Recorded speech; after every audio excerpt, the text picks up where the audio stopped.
Good morning. It's 9 o'clock. I'm Joan Jones with your top stories. Sycamore High School is reopened again after the school went into lockdown over a suspicious package. The Cheatham County Sheriff's Office saying the investigation was launched after an Amazon bag with a beeping sound came from inside. Was found by the teachers there this morning. A canine bomb-sniffing dog was brought in. It was determined that there was no explosive materials inside that bag. During the investigation, students were taken to Sycamore Middle School and then sent home for the day. The school plans to open again tomorrow. Former FBI Director James Comey indicted again, this time for allegedly threatening President Trump's life with that 8647 shell formation, as he called it. He said he assumed they were a political message. He didn't realize that some folks associated those numbers with violence. Comey said, quote, "It never occurred to me I oppose violence of any kind, so I took the post down." The indictment centers on this post that Comey took down and apologized for, and said he didn't know that this could be interpreted as violent in any way. What a grand jury in North Carolina indicted yesterday was that Comey was threatening the life of President Trump. ABC's Catherine Falders there. Comey will turn himself in Virginia this morning. A big drug bust in Putnam County. The sheriff's office announcing 13 people are behind bars after a months-long investigation. In one case, News 2's Andy Cordan reports deputies put their canine dog Scooter to work, capturing one of the suspects. Raymond Jones, come out now. We'll release the dog. Drug agents send canine Scooter into the house. He's coming. Stop. The dog rushes the convicted felon as trained. Then, at the last moment, on the voice command of his handler, the dog stops, just seconds before taking the man down. Yeah, that suspect did surrender. 4 other suspects still on the loose. They are Tredana Horn, Stephanie Hill, Jeffrey Madewell, and William Doss. Anyone with information on their whereabouts is asked to call police. Despite stubbornly high interest rates and concerns about affordability, housing starts soared last month. Construction was begun on more than 1.5 million residences in March, including over 1 million single-family homes. That's a 10.8% increase over February and over March of last year. The Census Bureau says it was the strongest showing for housing starts since December of 2024. That's ABC's Jim Ryan. Market Numbers Report brought to you by Beacon Capital Management, online at beaconcm.com. Rough start for trading on Wall Street. Dow Jones Industrials down 202 right now. The Nasdaq falling 52. The S&P 500 index minus 11. That's the latest news. Traffic and weather next. I'm Joan Jones, WTN News. Grrr.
8 on Super Talk 99.7 WTN. Hey, how are you? My name is Chris Hand.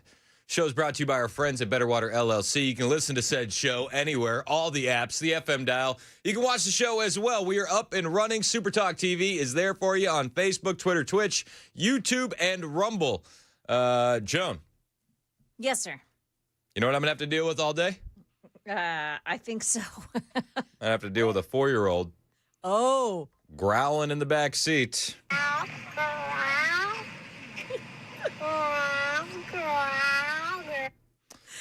Oh, my goodness.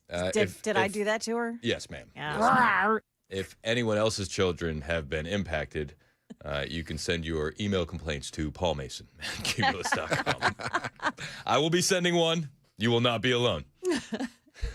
We got a lot to get to today.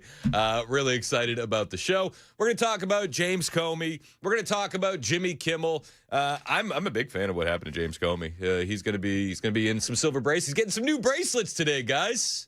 It's bracelet day for James Comey, and we're going to be paying attention to that story very, very closely. We'll detail all of it.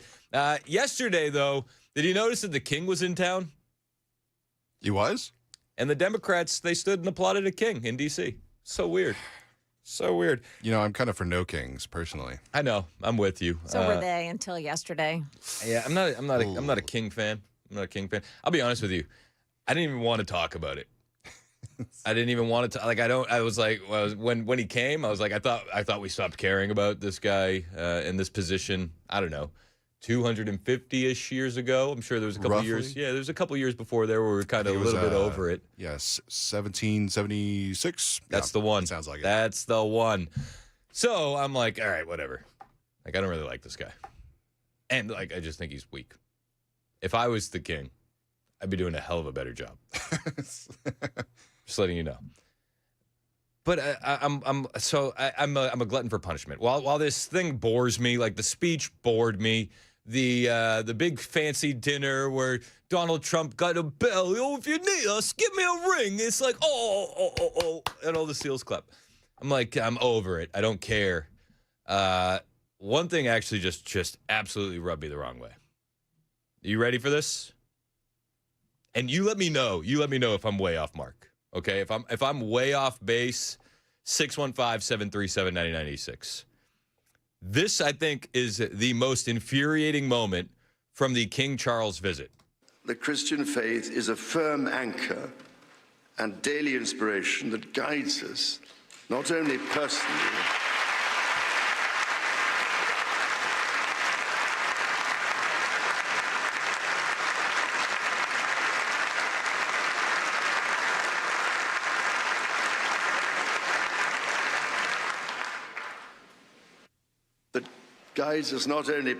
but together as members of our community. Let me tell you why that infuriates me.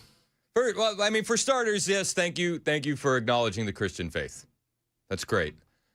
It infuriates me because that's lip service, my friends. That is what lip service looks like. I don't know if you've been paying attention at home, but thousands upon thousands of white British girls have been raped by Muslims over the past decades in that country as the country has been invaded, and nobody says a damn thing. In fact, if you do say a damn thing, you get punished worse than the rapists. What are we doing here? If the king had any balls at all, he would take back that country. You know how crazy England is right now? The Union Jack flag is a symbol of racism and white supremacy. Now, to be quintessentially British, you got to be a Muslim. That's the new British, my friends. That's what it looks like. The trends are insane. And let's be perfectly blunt here. The country's being ruined by Islamic immigration. And you're going to get up on stage and be like, "Oh, what ties us together is our Christian faith." Can you live it out? Can you bring it with you into the public square? Can you look out for the children of your nation? What are we doing here? Again, maybe I'm way off topic. Maybe I'm wrong, and I'm open to being wrong. But when you look at the stats, it's abhorrent. Roughly 50% of the Muslim population in the UK is now UK-born, quintessentially British. We got about 4.5 million Muslims in the country. The projections are that it's going to be even bigger by 2050. But polling in 2025 showed 38% of Britons feel they must self-censor on Islamic topics. You can't even speak out against it. If you pray in front of an abortion clinic, that's a hate crime, my friends. Oh, the Christian faith guides us. Unless you're out in front of an abortion clinic, God forbid you pray in front of an abortion clinic, then your Christian faith is going to guide you right to a jail cell and some fines. Again, maybe it's just me. Maybe I'm on an island. But I thought that was infuriating. Islamic extremism, 75% of the counterterrorism workload in the UK is because of Islamists. 75%. General crime, they're not even tracking ethnicity. And you know what they do? They do the same thing that they do here in America, a little bit different. You ever look at the arrest profile and it'll say white, and then you look at the offender and you're like, I don't know. Looks a bit Hispanic to me. It doesn't look like a white guy. They do the same thing in England. They'll say Asian, except Asian also includes Pakistani, which are majority Muslim and raping the daughters of Britain, while you look the other way. At least 1,400 children from 1997 to 2013 in Rotherham were systematically groomed, raped, trafficked by gangs of predominantly Pakistani heritage men. In Telford, 1,000 children. In Oxford, about 400 kids. Rochdale, Oldham, dozens, hundreds per case. National estimates in the country, thousands of victims. Thousands. And you can't say a damn thing, because you'd be labeled as a racist or a bigot. My Christian faith guides me. Well, if it was guiding you, you'd take back the country. If it was truly guiding you, you would speak out against the new quintessentially British. It's insane. But again, 52% of multi-victim, multi-offender groups, 52% are Asian, air quotes if you're watching on YouTube TV, mostly Pakistani men. Mostly Muslim men. We've seen it all over the place. Victims are groomed, they're gang raped, they're threatened, they're trafficked, and authorities have repeatedly ignored these reports, fearing being labeled racist. And then the sentencing is gross, because it's essentially not even there. Rotherham 2024, Operation Stovewood. 7 men were sentenced to a total of 106 years for abusing 2 girls. 20 plus years in some cases, but the impact statement by the victim was redacted by the judge because they didn't want riots in the street. The deportation, they wanted to prevent calls for deportation for 2 of the offenders back to Pakistan post-sentence. The Oxford grooming ring in 2013, 7 men received 7 20-plus year terms, but there's a broader pattern here which are showing jail sentences that are way lower than they should be. Way lower. So when the king gets up there and he gets a seal clap from everybody in attendance. The Christian faith is a firm anchor. I would just say, how firm is that anchor, my friend? How firm? Because if we're diving into the Bible, Proverbs 29:2, when the righteous increase, the people rejoice, but when the wicked rule, people groan. And I don't know if you've been paying attention in England, people groan, man. And they complain on Facebook, and they get oi, you got a license for posting that hate? Insane. Absolutely insane. So I think the king is full of it. And I don't know who needs to hear it, but I'll tell you who can't say it, the British. So That's my hot take for the day. The lip service of the king yesterday. Isaiah 5:20. Woe to those who call evil good and good evil, who put darkness for light and light for darkness.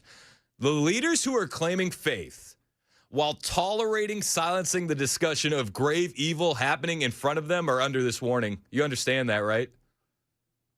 I literally was like, I'm not going to talk about the king visit. I don't really care about the king visit. Like, I just don't. I don't care what the king has to say. I don't really care about what England does.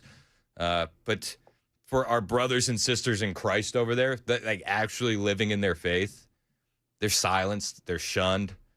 The courts are weaponized against them. And God forbid you say, hey, why does it seem like all these rapists are Muslim? You're not allowed to say that. You're not. 615-737-9986. Let's go to Charles on the road. What's up, Charles? Yeah, man, dude, you're 100% correct. So I got a friend of mine who dates a girl in London. This is crazy, but it's true. And she comes back and forth from London to the United States. And we were having a conversation one day, and that she said exactly what you said about London. She goes, it is the craziest place in the world to live because it's all Muslim. And that's and I mean, they have no more free. I mean, it's exactly what you said. She described that exactly just what you talked about. I mean, there are Sharia law there in London and around the areas. There are Sharia law no-go zones where the predominant law of the land is Sharia. But the king will get up there and tell us, "Well, my Christian faith, it anchors me." What? What are we talking about? I'm just going to say you're right, and I won't go crazy, but you know, I'm with you. I don't care what's going on in Britain. They don't help us. They haven't for a century or whatever. I mean, they're a worthless ally. And what really, I guess I know I'm not supposed to cuss, but what really infuriates me is that standing ovation that POS got from the Democrats who hate Trump so much. Matter of fact, I'm fed up with politicians. They're all a bunch of liars and crooks. It kills me. Yeah. But you are right about what's going on in Britain. It's ridiculous. I'm with you, man, and I appreciate the call. Let's go to our friend Bobby in Nashville. What's up, Bob? Hey, Chris, I'd like to weigh in, get a couple quick points in about the king, the British king. But here's the deal with him, man. That dude, you watched it, I watched it, a lot of other people watched his speech. He said nothing about the Muslims. He didn't want to throw back when he went back home. It's not only like that over in Britain, it's Germany, it's Belgium, it's France. But, yeah, man, these Democrats, I watched Schumer. He was like a little kid, man. When they started saying something about Ukraine, he throwed out 2 points. He was trying to throw climate change in, if you listen to his speech, which is something I don't care nothing about, and also about Ukraine, which is something else. Hey, the tax money that we pay in, man, I think that tax money ought to come back to the taxpayers. We send our money everywhere else, and then we got a big debt. It don't make no sense to me, man. These politicians are all crooked on the right, the left, the me. I don't know what to say, man. I just get so tore up. I'm going to let you talk on it. Well, I appreciate you, and I'm with you, man. It's infuriating. Let's go to Charles in Nashville. What's up, Charles? Yeah, I just want to talk about why all the Muslims are in Europe and in America and in England. You know, everybody wants to complain about the Muslims, but nobody wants to talk about why they are there. And the reason they are there is because of the wars that we have fought. We've bombed them out of their homes. And it's all on behalf of Israel. Israel hates the Muslims. Israel wants the Muslims out of their territory because they want to control the entire Middle East. And they've swindled the United States, you know, our government and our politicians into going to war for them. I mean, I think it's real easy to blame Israel, but I mean, you can blame the war in Libya. You can blame the refugee crisis that was. You can blame the liberal politicians for allowing them in. Like, it takes two to tango. Like, if you do believe that Israel is forcing this, then England and Germany, France, they deserve just as much blame for not stopping those boats crossing the English Channel as anybody else. You know what? All these countries are controlled by Israel. Israel has people in their government, just like the United States. You know, most of you Democrats are Jewish people, and they support Israel more than they do the United States. Chucky Schumer, he's said it more than once that he's Israel is the number one priority. You know, and Ted Cruz, Tom Cotton. They are sold out to Israel, and we have bombed those Muslims out of the country. If it wasn't for the wars that Israel got us to go over there and fight Libya, all those countries, those Muslims wouldn't be immigrating all over the United States. I mean, I just think them out of their country. I think it's an easy cop out to blame Israel when you do have Muslims living peacefully in Israel. Let's go to Joey in Nashville. What's up, Joey? Hey, man, how's it going? What's up? Man, I just want to touch on, I don't know if you got your talking points from Mark Levin or what this morning, but like I can guarantee you. I don't listen. Can I be perfectly clear with you? I don't listen to Mark Levin. I don't. Okay, gotcha. I'm not a fan. He yells too much. Gotcha. It's not my style. I just got Mark Levin vibes for about 15 minutes on the way here. But what did I say that was wrong? What did I say that was incorrect? Let me lead into it. We go into there's not one listener that's on this radio that can call in and get mad or whatever I say. There's not one listener, and you included, in your day-to-day life have ever been negatively affected by a Muslim. And it's crazy how you all can say Muslims are radical racist, but if you say one thing about a Jewish... But okay, you want to... Hold on. You want to tell me that I get my talking... No. Can I say something real quick? Exactly. You want to tell me that I get my talking points from Mark Levin? I can be like, you get your talking points from Nick Fuentes. Here's the thing. I get my talking points from my discernment from God. I have two very close friends that just had a bomb thrown at them a few weeks ago by a Muslim outside of Gracie Mansion in New York City. It wasn't an Israeli throwing a bomb at them. It was a Muslim. And if you want to talk about Israel behind the scenes doing what they do, we need strong leaders. Then we need strong leaders to push back against it.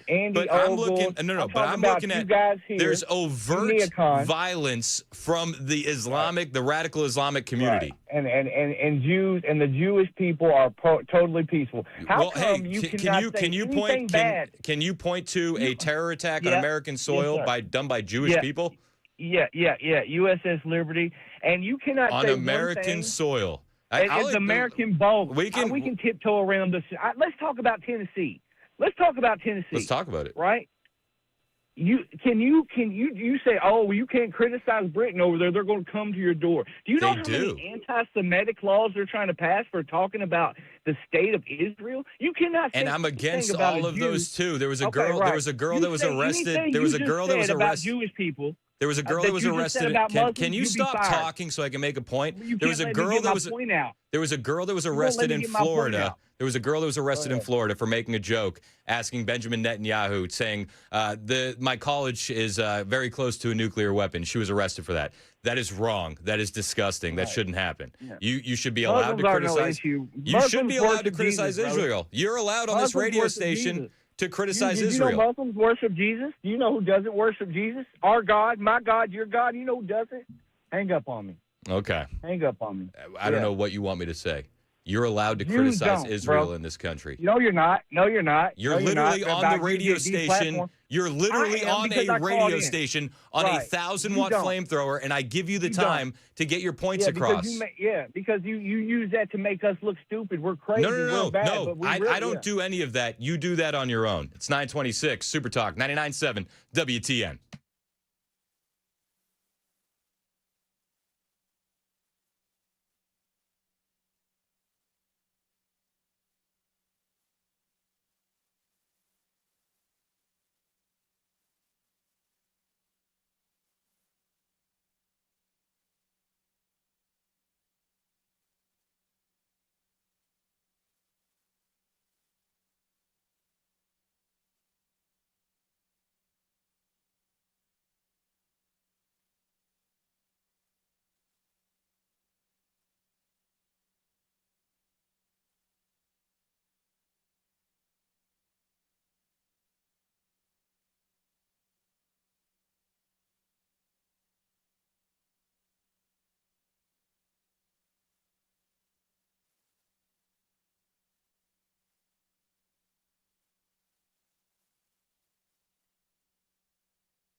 Good morning. It's now 9:30. I'm Joan Jones with your top stories. A win for Republicans in Louisiana. The Supreme Court has just dropped the decision on Louisiana's congressional map, saying it cannot use racial gerrymandering to set its congressional district. Here's Fox News' Shannon Breen with a little more explanation on this decision. Louisiana had drawn up districts, and then they were told in a legal battle that they had not represented black and minority voters sufficiently. They went back and drew a second district. So they had two of these minority-majority districts. Well, then non-black voters sued and said, this is now violating our rights on the basis of race. So it looks like this is a 6-3 decision. There is one concurrence here, but it looks like the dissent sticks together with Justices Kagan, Sotomayor, and Jackson. But here's what the majority says. They say in some, because the Voting Rights Act did not require Louisiana to create an additional majority-minority district, no compelling interest justified the state's use of race in creating SB 8. That was those two new districts. Now, this decision could have some implications for the upcoming midterm elections. Locally, a Nashville man has been charged in a carjacking incident that ended in an attempted rape. News 2's Tori Gessner. It started after the woman stopped at a hardware store on Clarksville Pike. Police say Danny Brown pulled the victim into her passenger seat of her car, then got into the driver's seat and drove away. He took her to a parking lot at Cedar Hill Park and allegedly tried to assault her. The victim reportedly had an order of protection against Brown. He was arrested there at Cedar Hill Park. That is the latest news. We've got your weather next. I'm Joan Jones, WTN News.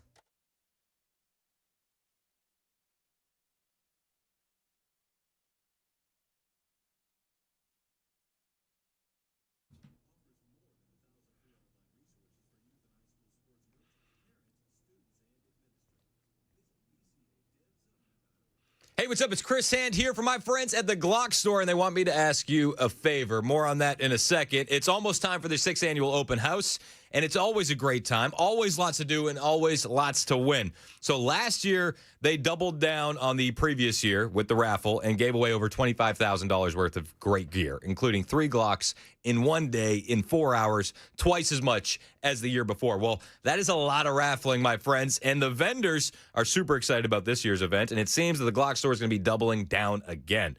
You understand they got $50,000 worth of great gear to give away in one day, in 4 hours. I'm not a math guy, but I think that's about $12,500 worth of gear every single hour in one day, in 4 hours, twice as much as the year before. That is a lot of raffling. It's the latest and greatest, from Red Dot Optics to Radium Ramjets. If you want it, they're probably giving it away on May 30th. So what was that favor? Well, just come to the open house and win something. It's that simple. The earlier you come, the less raffle tickets in the bucket, the better your chances of winning, and winning early. Glock Store's 6th annual open house is happening May 30th from 10 to 2. Minutes from the airport, worth the drive from anywhere, and always open online, glockstore.com.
38 minutes past the hour on Super Talk 99.7 WTN. My name is Chris Hand. The show is brought to you by Better Water LLC. You can listen on all the apps on the FM dial. We're on YouTube TV as well. That's Facebook, Twitter, Twitch.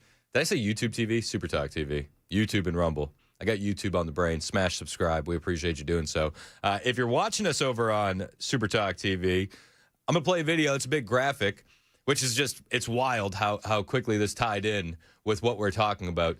We had a unhinged anti-Israel caller. Once again, he calls in all the time. And I think that there's room for nuanced conversation on Israel's influence in our politics.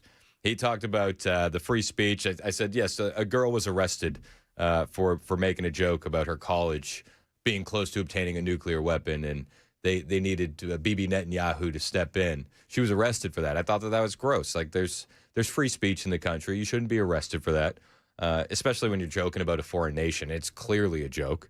So I'm against that stuff. But I don't blame Jews for what Muslims do.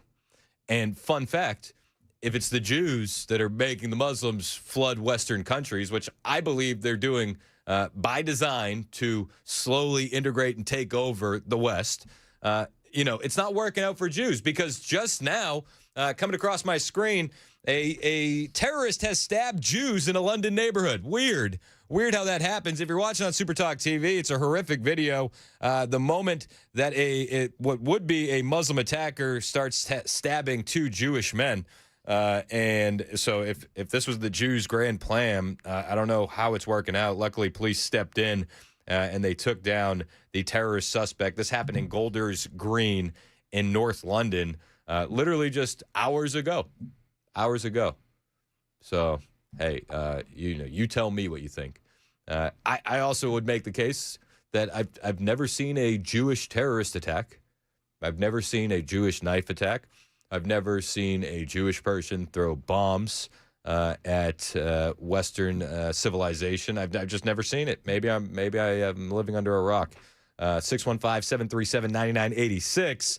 Let's go to Ricardo in Clarksville. What's up, man? How are you? Good. How you doing, Chris? Long-time listener, first-time caller. I can tell you, I retired. I am American-Mexican, and I retired from a large soft drink company. I was a service technician for years. And I will tell you, during Obama, some of the Obama administration and Biden administration, we had a huge influx in Tennessee. Now, I'm talking about Tennessee, because your caller a minute ago was saying Tennessee. Well, I can tell you firsthand that they were opening up restaurants, just everything in the gyro places. And they were not Greek. They were Muslims. They were from India. But they were very disrespectful to us as technicians, and I talked to other people that had to deal with them.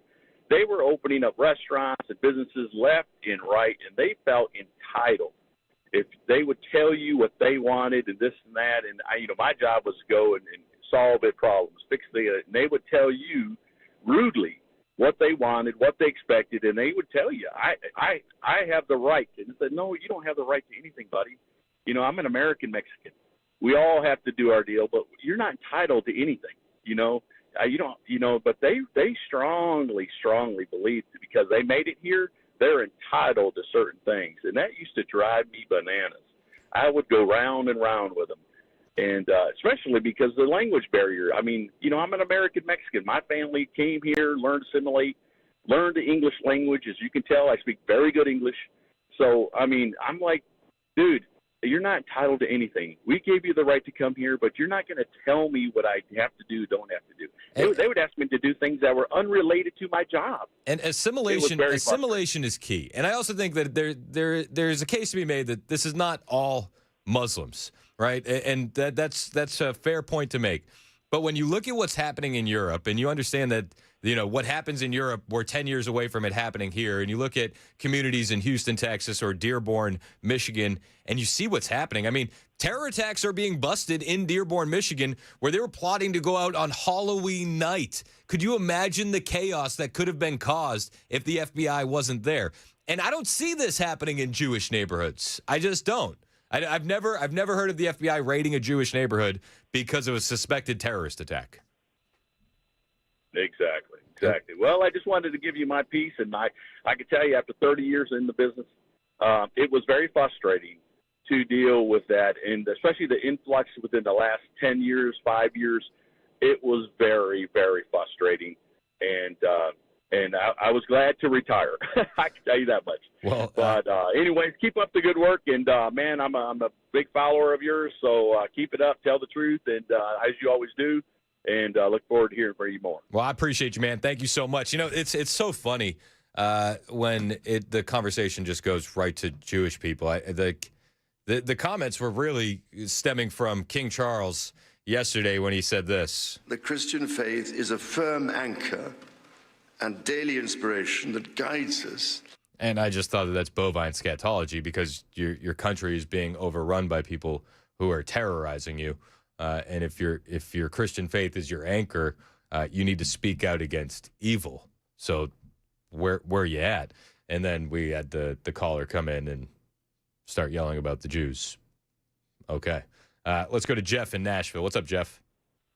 Yeah, I was just kind of calling in response to the guy that seems like he was kind of praising the Muslims. In 2008, I was riding around during lunch, and there was a mosque on 4th Avenue close to the fairgrounds, and one of the Somali Muslims was standing in the middle of the road, and so I stopped, which he was smiling until he noticed I had a big magnetic American flag on the hood of my truck. Well, he immediately started beating on my truck, ripping the flag up, and when I got out, he was threatening me and threatening my life, and I instantly got mad and started to retaliate until I looked in the whole parking lot of the mosque. There was at least 20 to 25 of the Muslims standing there watching, videotaping, and not to make a long story, police got there, put him in the car, supposedly were going to arrest him. I told him I wanted to file charges. I was actually subpoenaed to court to be there to testify. Well, I'm sitting there after case after case after case is getting called. So I finally asked the police officer who was doing the case, detective, who is the prosecutor and who is the district attorney? Well, he pointed the district attorney out, so I walked up and started talking to her. Well, they had already talked and worked this whole thing out, and they were just going to make sure that they got this Muslim the help he needed because he was just off of his medication.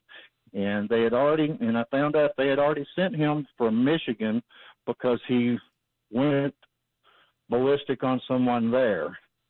So for this guy to say that these people are just loving and peaceful, and he is so full of crap. Yeah, I mean, and there's so many. I mean, there's just so many examples of that, and I appreciate the call. I mean, we could go down the list of all the radical Islamic terror attacks that have happened in this country. I mean, it was just New Year's Day in New Orleans where the guy drove the truck through the crowd. It was just a couple weeks ago where Bo and Gabe, friends of the show, they're on here all the time, good friends of mine. There was a Muslim terrorist who threw an IED in their general direction. By the grace of God, the bomb doesn't go off. If it does, Bo and Gabe probably aren't here anymore. It wasn't a Jewish terrorist. I've yet to hear a story about a Jewish terrorist. Wes in the borough, what's up, man? Yo, Wes. All right, we'll put Wes on hold. Let's go to Brian on the road. What's up, Brian? What's up, man? Hey, the guy that, well, I think it was a couple of guys, but the one that really lost his mind, I mean, he was saying how we bomb everybody and how we blow them out of their countries, and that's why they're mad at us. Did we get involved in the Gaza Strip response after, October 7th slaughter? Right. I don't think we did. Now, we may have incidentally through support with weapons or ordnance of some point, some kind. But, I mean, for somebody to say with a broad brush that anybody has a corner on God, that's silly. Christians, they don't have a corner on God, but I think we know. We'll see in the end who's right and who's wrong.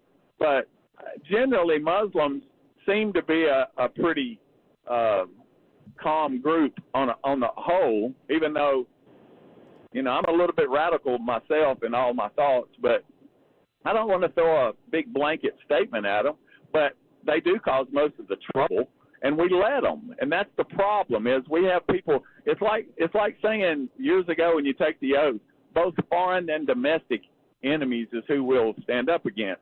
Well, it's turned now. It's not all it's domestic, but the exterior people that are foreign, they're getting helped by our interior people, and that's what's causing all this dissension and trouble. I mean, my God, just the other day, some nutcase is going to kill the president again if he can. Yep. And it's like Pastor Alan Jackson says. The church is weak. We've been weak in our responses and talking out against things, and we're supposed to do that, no matter what the safety issue might be at the moment. If like that guy that just called in that said the guy beat on his truck. Stand up to those people. I didn't check you at the door and see who you are. I'm not going to put up with that crap. I don't care if it's you or me. Yeah. You're not going to do that to me. And we don't push back enough in this country. And we say we're Americans, but that's a broad term now. That guy that called in from Clarksville, I'm headed that way myself right now. And I'd love to take him to lunch not because he's Mexican-American, because he stood up. Yep, I hear you, man, and I appreciate the call as always. Again, I wasn't even trying to talk about the Jewish people.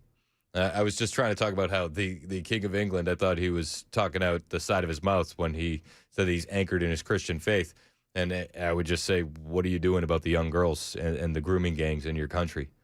Where are you at? What are you doing about the Sharia no-go zones? And then right on cue, we got a caller who was just wanted to talk about Jews. And then literally 10 seconds after that call, I see this headline come across my desk. Counter-terrorism police, we've just learned from the Metropolitan Police in the last few minutes, the counter-terrorism police are now leading this investigation. There aren't many details, but what we do know is that police were called to the scene just behind me at 11:16 a.m. following reports of a man trying to stab people in this part of North London, and he was apprehended by a local Jewish charity that looks after Jewish security, and they held on to him until the police turned up. Now, according to the police, the man then tried to stab officers as they were trying to arrest him, and they had to use a taser weapon, which kind of discharges an electric volt, because UK police aren't armed like a lot of other police around the world.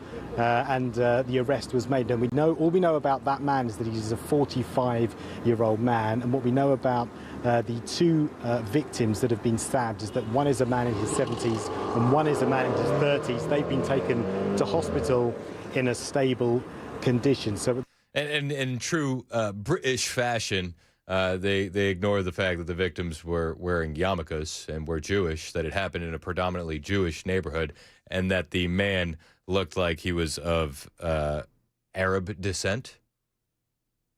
What's the old Coulter's law? The longer they go without saying the ethnicity, the more likely you are that it is one of the usual suspects. We'll take some more of your calls on the way. We got a lot more to talk about. We still got to get to James Comey. We still got to talk about Kimmel. We got to talk about what's happening in this country as well. We didn't mean to get off on a tangent, but here we are. 9:52 Super Talk 99.7 WTN.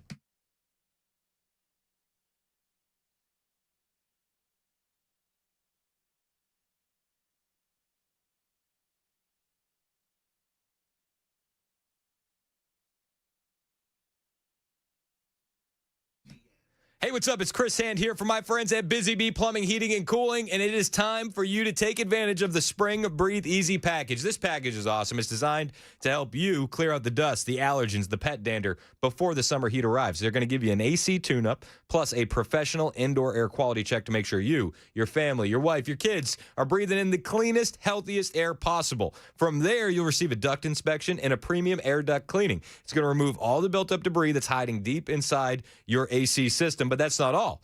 Busy Bee is also going to install a whole home germicidal system, which is going to help reduce the airborne contaminants. And with premium service, you're going to get a bonus unit fog deodorizer, which is going to leave your system smelling so fresh and so clean. Now you're going to get all this value for just $11.99 on 1.5 to 3 ton units, and that's regularly $1,800. So you're saving what? What's that? $500, $600 right there, or $15.99 for 3.5 to 5 ton units. It's regularly $20.99. You're saving a lot of money with our friends at Busy Bee Plumbing, Heating, and Cooling. 615-775-7833. 615-775-7833. BusyBeeHVAC.com.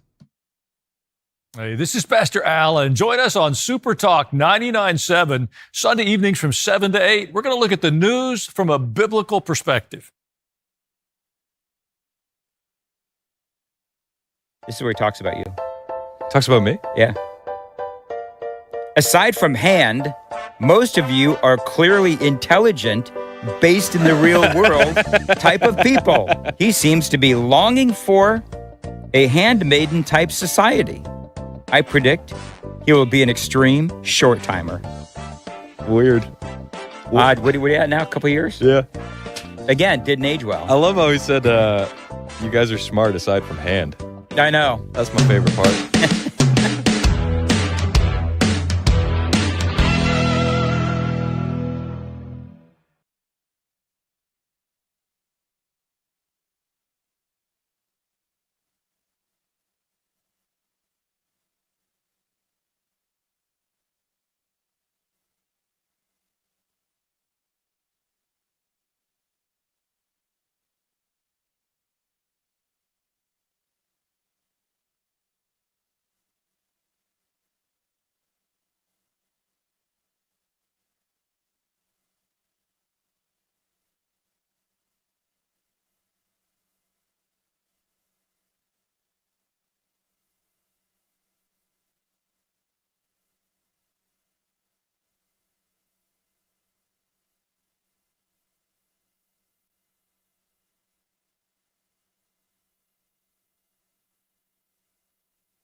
Up ahead, we have more on our breaking news from the Supreme Court. Also, Police make an arrest in a road rage incident on I-65. Those stories at 10, at 10 on Super Talk 99.7 WTN. Well, the Supreme Court story is wild. I'm not going to spoil that for you, John. There's actually two really good stories out of the Supreme Court, so it's a good day for us. Somebody sent Amy Coney Barrett a gift card. Ha! Yes. So we'll keep taking your calls on the topics before we hit the break here in a moment. I will say on the road rage stuff, it's never worth it. It never. My son's so true. My son's the other day I got cut off. I didn't beep. I didn't do anything. My son goes, "Dad, did you not beep in case that guy has a gun?" And I slowly turned to the back seat and I said, "No, I didn't beep because I have a gun." He said, "Oh, all right. Fair enough." Dad's based. Fair enough. Based dad. 615-737-9986. Let's go to Wes in the borough. Welcome to the show, Wes. How are you?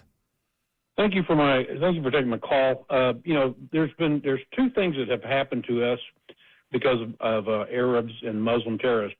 One's subtle and one's aggravating. The Patriot Act, which if you go check out $600 from your bank because you're taking your kids to the carnival, the government now knows about that. Yep. That's a Patriot Act. And there's all sorts of where they surveil phone calls. If I happen to call outside the country, they listen in. And number two, going through TSA, which is a pain in the you-know-what, and we used to have to take our shoes off. Why? Because of Muslim terrorists. Sir, I once met a man when I was working at a food bank, and he was an Arab-looking individual, and he walked up to me and the manager of the place, and he with tears in his eyes, he said, "I would love to be a Christian and openly profess that, but if I do, they'll kill my family back in my hometown." That's what we're dealing with, kids. That's what we're dealing with. You're absolutely right, Wes, and I appreciate the call. It's funny you mentioned TSA though. I had this in my stack a couple days ago, and I didn't have a chance to get to it. Representative Chip Roy, he said, "You do understand that TSA wouldn't be necessary if it wasn't for Islam." Which we're talking about right now, not being funded properly. We're having to backdoor fund it because the Democrats won't fund DHS because of ICE and Border Patrol. This is all related, by the way. Would TSA be necessary but for Islam? Would we have, my dad, when he used to fly, I remember as a child flying, we just went to the airport and walked on a plane. That's right. We didn't go through security. Well, all right, now we have security. Now, I'm not saying that there aren't people of other faiths, people who profess to be Christians who go do horrific acts. I don't know what Timothy McVeigh's religion was when he killed 168 people 31 years ago in Oklahoma City. But what I would tell you is the top 20 terrorist threats around the world are all Islamic. And we've got a culture and people who are carrying out a mission, a politically ideological mission, to come in their own words, according to the Muslim Brotherhood, wage jihad against the West. It's 10:01 Super Talk 99.7 WTN.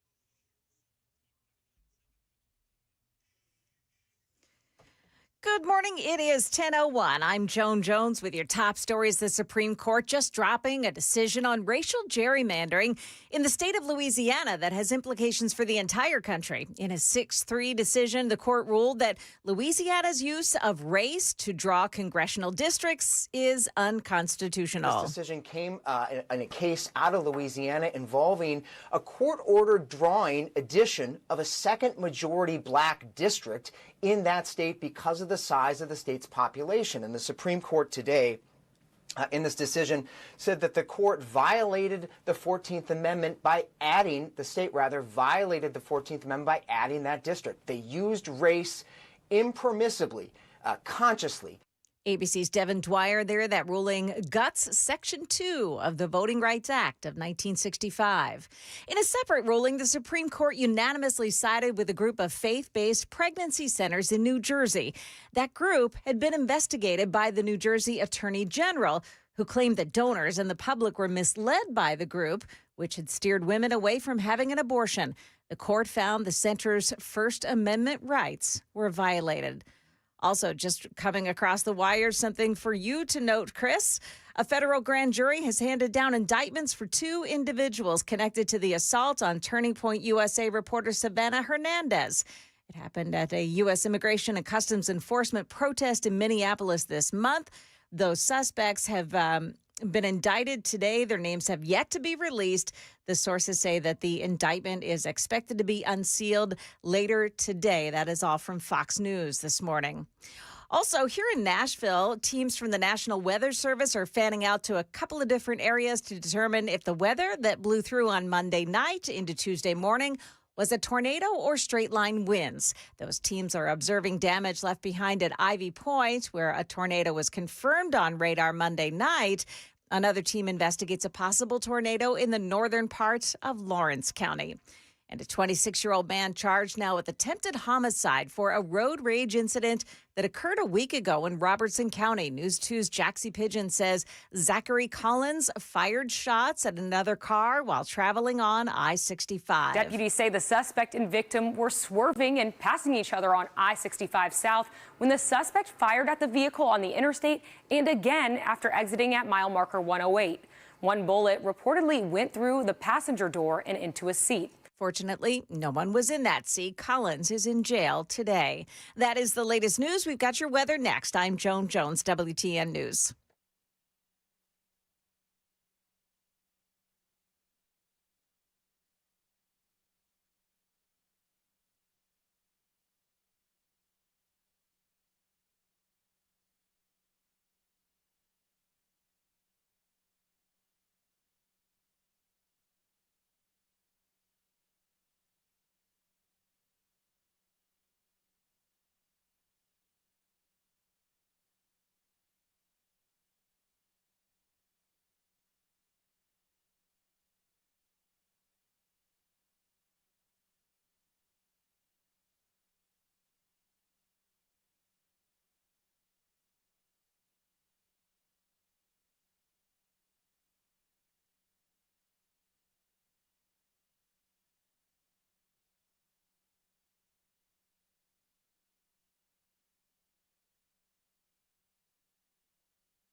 It's 7 minutes past the hour on Super Talk 99.7 WTN. My name is Chris Hand. The show is brought to you by Better Water LLC. Water filtration systems, water softeners, betterwater.com. You can listen to us on all the apps, the FM dial. You can join us over on YouTube or Rumble. The YouTube chat's popping today. It's jumping. People are excited. I don't know what's going on. So I heard in your newscast, Joan. Yes, sir. That there's been some indictments in the Savannah Hernandez attack that happened in Minnesota outside the immigration facility. Yeah, 2 people indicted. Their names have not been released, but I think we know at least one of them, right? Yeah, it's got to be the dad. Yeah. I mean, the guy that shoved her in the back. Yes. So and his daughter, right? I would imagine it's the daughter because the mom was just was slapping with dildos. Ugh. So, I mean, she should be brought up on sexual assault charges, if we're being perfectly honest. I'm okay with that. So when I kind of caught the tail end of that as I ran out to go get a coffee from Wally's Bean Machine, wallysbeanmachine.com. Mm-hmm. And Mason said, hey, did you hear Jones' newscast? And I was like, I didn't. Sorry, I apologize. I usually try not to miss them. I know you're usually hanging on every word. I'm serious. I really do. Like you can joke, but I think Jones is one of the best news people that we got in the industry. So I do. I listen to Jones' newscast. You should too. Top and bottom of the hour. So I catch that. I saw that you sent the Fox News article. So I just reached out to Savannah Hernandez. Good. And I said, any thoughts on your attackers being charged? And she responded, all caps, Happy Indictment Day. Good for her. She said, LOL, I'm waiting to see which two of the three it is. I would have preferred all three, but I am very grateful. Sends a message to number 3. It does. This kind of stuff can't be tolerated. No. So Sav is happy. She's looking forward to it. We'll once we get more information on what's going on, we'll get Sav back on the show. I'll get her on this week so we can kind of talk about it. But I mean, it's a little bit too soon. We don't even know who's been indicted. Right. We can guess. Probably it's a little father-daughter date. You know. They can get father-daughter matching bracelets. You know what I mean? It's awesome. It's will they be charged together? Will they be sitting down next to each other? Daddy-daughter date. That's what. Nice. You got to do it as a dad. You know, you got to be there for your daughter. So he'll be there for her. Yes. Until they separate them. Unless I think it's and then Minnesota. They tell different stories. It's Minnesota. Maybe he can continue to be there for her if he starts identifying as a female. Yeah. Oh, yuck. So we'll keep you updated on that story. Elsewhere on Indictment Day, Indictment Day continues. James Comey has also been indicted. The disgraced former FBI director, dirty cop, he could face as many as 20 years in prison. And an arrest warrant has been issued. There's word on the street that he's going to turn himself in. He's going to be fitted for those silver bracelets. But the news dropped yesterday, major press conference. And I wonder what you think. Are we getting these charges because we now have acting Attorney General Todd Blanche in the seat? Or would we have been getting these charges anyway if Pam Bondi was still on the job? 615-737-9986. This is the call to play yesterday from Todd Blanche. District of North Carolina returned an indictment against James Comey on 2 counts. The first count is that on or about May 15th of last year, he knowingly and willfully making a threat to take the life of and to inflict of the United States. Count 2. Same day, May 15th, 2025, that the defendant, James Comey, knowingly and willfully transmitting in interstate commerce a communication that contained a threat to kill the President of the United States. Both of these counts carry a maximum term of imprisonment of 10 years. Of North Carolina. So I hope that he gets the full 20. We'll see what happens in court. If you remember, this all stems from a random, very cool seashell formation. I think it's the first time in documented history that we had a death threat against the president via seashell. But here we are. President Trump, President Trump, if you remember, in the immediate aftermath of this, he was like, James Comey knows what he was doing. He knew exactly what that meant. A child knows what that meant. If you're the FBI director and you don't know what that meant assassination. And it says it loud and clear. Now, he wasn't very competent, but he was competent enough to know what that meant. And he did it for a reason, and he was hit so hard. Because people like me, and they like what's happening with our country. Our country's become respected again, and all this. And he's calling for the assassination of the president. Obviously, he apologized and said he wasn't calling for violence. But look, he's a very bad. What do you want to see happen? What do you want to see happen? I don't want to take a position on it because that's going to be up to Pam and all of the great people. But I will say this: I think it's a terrible thing. And when you add his history to that, if he had a clean history, he doesn't. He's a dirty cop. He's a dirty cop. And if he had a clean history, I could I could understand if there was a leniency. But I'm going to let them make that decision. Well, it looks like the decision has been made. He was indicted. Kash Patel said yesterday that this investigation has been ongoing for quite a while. This isn't a fly-by-night charge. This is something that they've been working on for months. As you heard from the Attorney General, the U.S. Attorney, former FBI Director James Comey, has now been indicted for 2 felony counts. While many of you may read this indictment and view this matter as a simple investigation, it is the farthest thing from that. Every single investigation this FBI and our partners at the Department of Justice undertake, especially those that involve the threats to harm or hurt or even kill individuals, whether they hold public office or civilians in our country, are met with the same measure of investigative prowess and tools and personnel in partnership with the Department of Justice as anyone else. As the U.S. Attorney indicated, James Comey will be afforded every matter of due process under the United States Constitution. And as the Attorney General indicated, this has been a case that's been investigated over the past 9, 10, 11 months. These cases take time. Our investigators work methodically. They are career agents, career prosecutors who work these matters. They call the balls and strikes in the field as they see fit pursuant to the facts of the case and the law. They took that information and made a presentment to a grand jury, a jury of peers in the district in which the alleged crime took place. And that grand jury spoke, and that grand jury returned a 2-count indictment against James Comey. But Chris, you'll say, they can indict a ham sandwich. Okay, cool. Listen, they threw fake charge after the president. This doesn't bother me at all. James Comey was one of the key figures, key deep state players in the Russia collusion hoax. James Comey was leaking information to reporters. James Comey deserves everything he gets, and he knew exactly what he was posting that day. And maybe, just maybe, you can make the argument that James Comey himself wasn't calling for violence, or he was just being a dweeb or a loser that day when he posted that, and he didn't think anything would come of it. That's fine. Okay, maybe. But what have we seen against the president? Assassination attempt after assassination attempt after assassination attempt. This is the exact kind of rhetoric that we've been pushing back against from the mainstream media, the Democrats, the deep state players. James Comey deserves to be held accountable for this. Will he be, at the end of the day, will he be found guilty? Will he be found innocent? I don't know. That's up for the courts.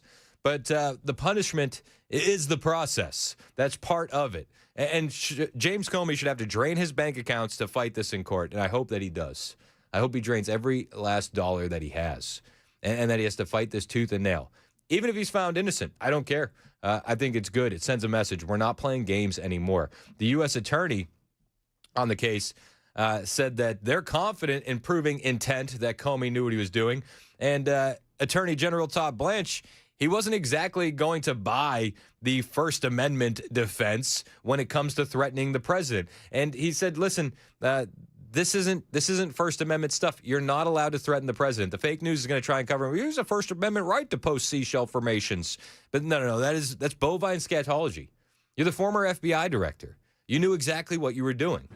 That shows that Mr. Comey intended for President Trump to be harmed. And then secondarily, for critics who say, where does free speech end and an actual threat of violence begin?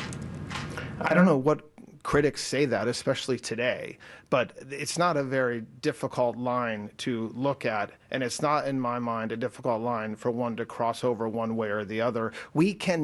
You are not allowed to threaten the President of the United States of America. That's not my decision. That's Congress's decision in a statute that they passed that we charge multiple times a year. And so whether there is a defense, as you just described, maybe there is, but the government will have evidence. I am not going to talk about the evidence that we have. That's unfair to him.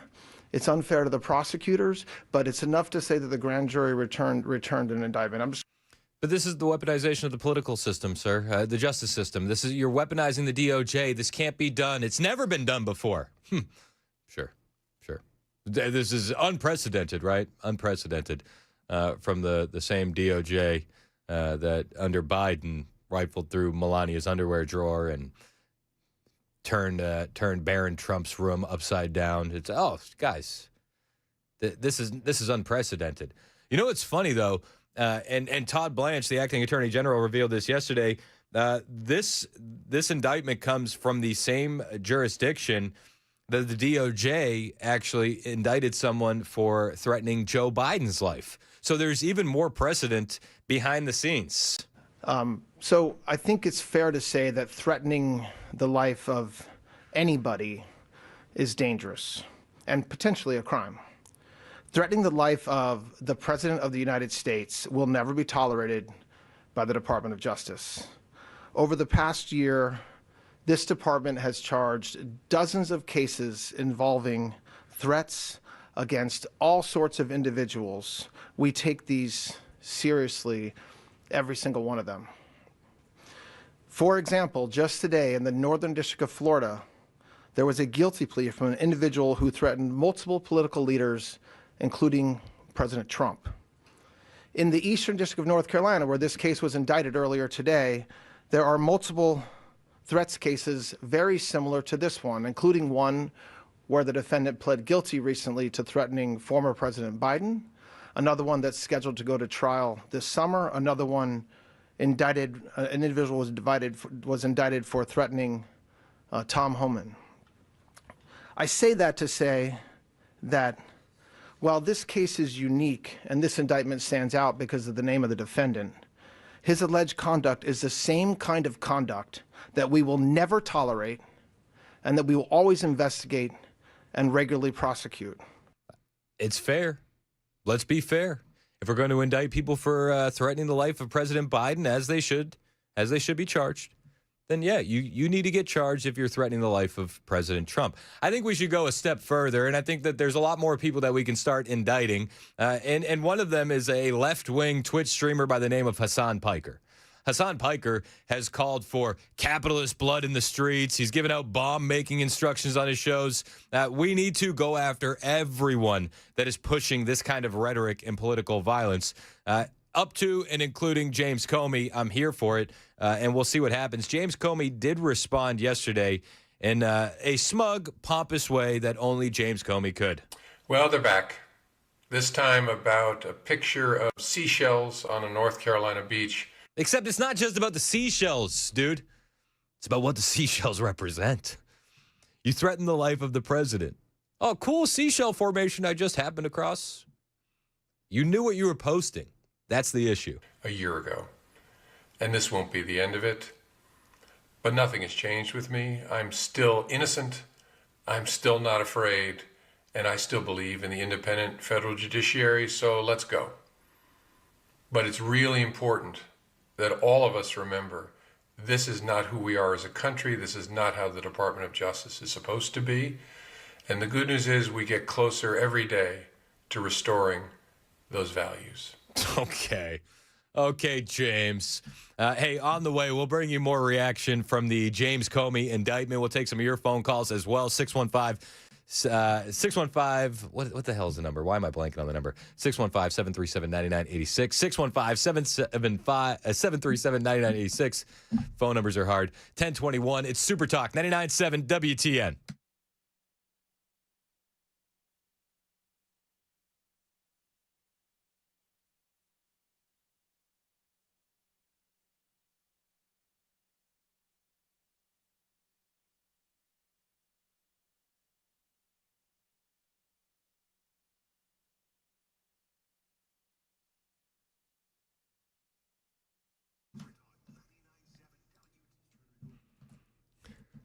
Yes, I know. I couldn't get the phone number right.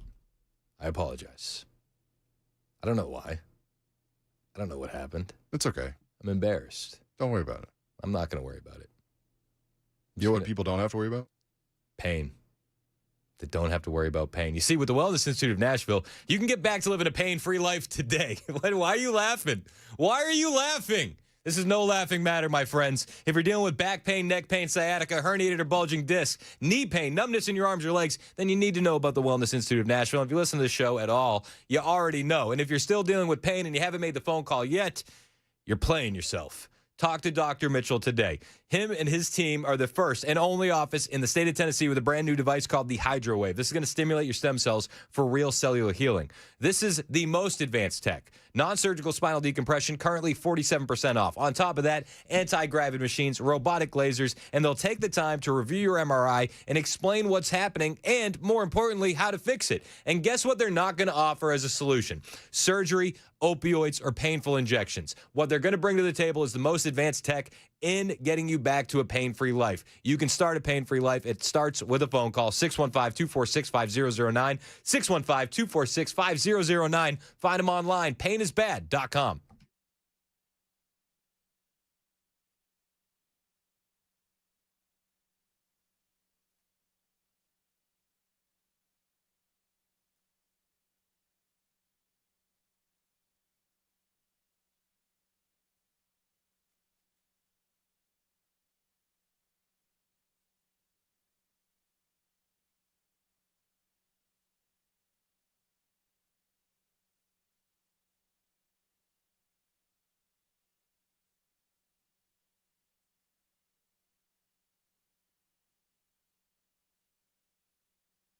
Hey, it's Dan Mandis from Super Talk 99.7 WTN and Nashville's Morning News. I'm here with Chris from USS, United Structural Systems. He's checking out my basement, my foundation, my crawl space to see if there's anything wrong. Fingers crossed.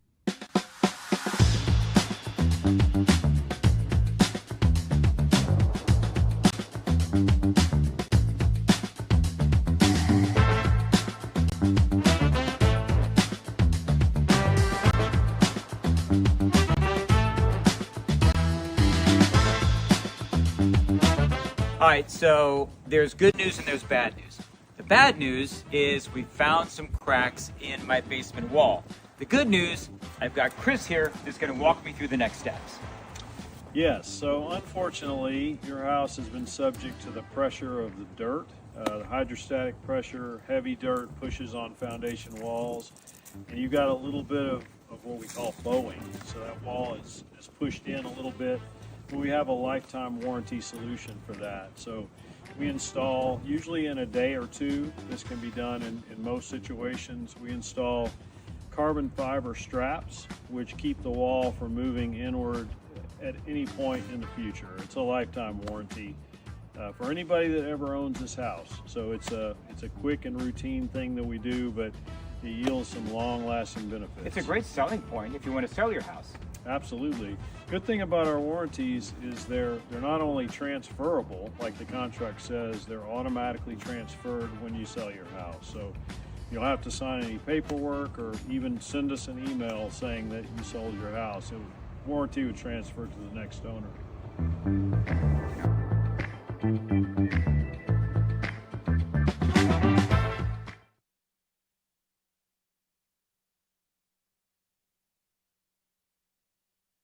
That's Joan Jones in the newsroom. Headlines on the way in less than 5 minutes here on Super Talk 99.7 WTN. Don't worry, I've been practicing the phone number in case you want to join the show, 615-737-9986. You know how many texts I got saying, don't worry, Chris, we all have Dan moments? 7.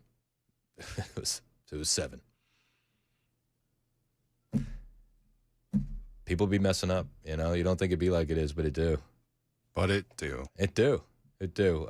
You can also be texting at that same number, 615-737-9986. I'll do my best to not flub it anymore. I'm always messing it up somehow. And like sometimes I'm like 617, and it's like the Boston in me. I'm sorry. It's okay. I've had to learn a lot of radio station phone numbers over the years. That's fair. I will say, at least I've never accidentally got on the air and said the wrong call letters. I always know that I'm at Super Talk. That's good. You know what I mean? I've never like all the hits Q94. I never do that. On 104.5, The Zone. I never get on and go, Boss is number one for blazing hip hop and R&B, jamming 94.5. Never done that. I used to do that a lot. Not anymore. People be flubbing. They don't think it'd be like it is, but it do. But it do. A lot of reaction coming in on James Comey. He was smug. He was very smug, very pompous. Many such cases, very pompous. And I just think it's important to remind everyone how gleeful, how delighted he was about the thought and the idea that President Trump would be imprisoned over the charges that were levied against him. This was June of 2024. So a lot of people have suggested that there are a range of factors that would make it difficult to put a former, the system has not been tested in this way. Do you agree with that it would be difficult or nearly impossible for the law enforcement institutions to put him in actual jail? No, they would just put him in a double wide somewhere out near the fence, out in the grass. And he would eat there, he'd shower there, he'd exercise there, he'd be away, as Danya Perry said, from general population, but it's obviously doable. Oh, cool. Hey, what are the Kalshi odds on who has a better chance of spending the next couple of decades out in a double wide near the fence? Is it better odds for Trump or is it better odds for Comey? Let me know what you think. CNN is sounding the alarm, saying that the investigations into the anti-Trump deep state are ramping up, and they're panicking. I mean, this is what panic sounds like. This was CNN yesterday. They're like, oh, my gosh, he's going after political enemies.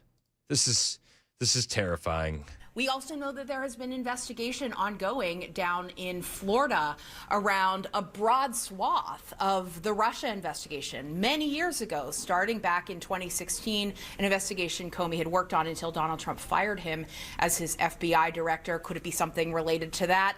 A lot of questions here, but this is going to be a really interesting case moving forward because Comey had been indicted again and had been trying to make arguments in court the last time he faced charges in the fall that he was being singled out for prosecution, that it was very unfair. You're very likely to see something like that again.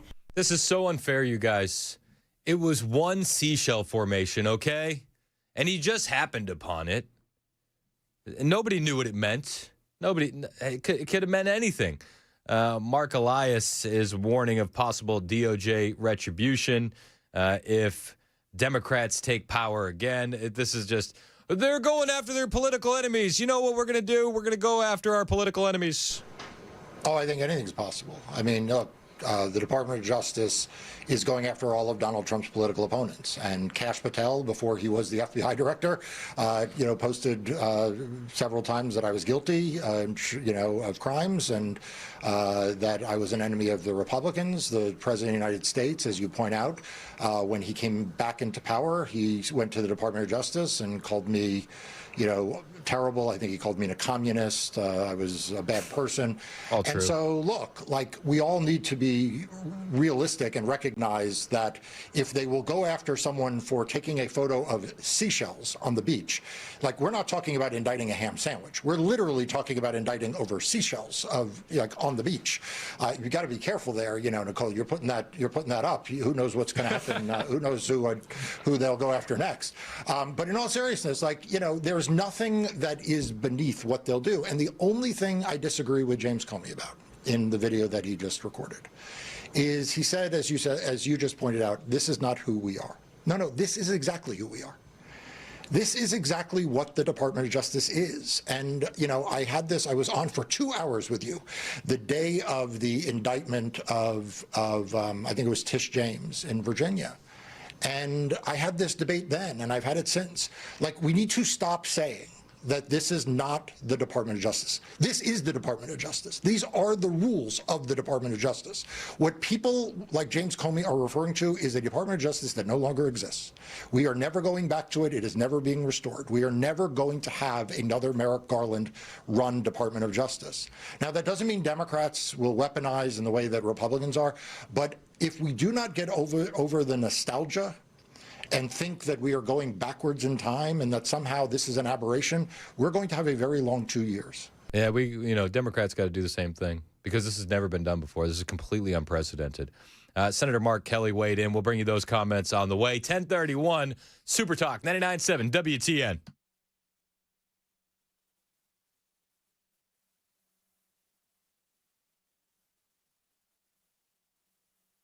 I'm Joan Jones with your top stories. A local high school closed down this morning after a suspicious package was found. About 800 students evacuated from Sycamore High School in Pleasant View. Happened about 7:30 this morning. Using a bomb-sniffing dog, officials quickly determined that package was not a threat, but decided to keep the campus closed out of an abundance of caution. Cheatham County Sheriff's Office said the package was beeping. It was discovered on a teacher's desk when they arrived in their classroom.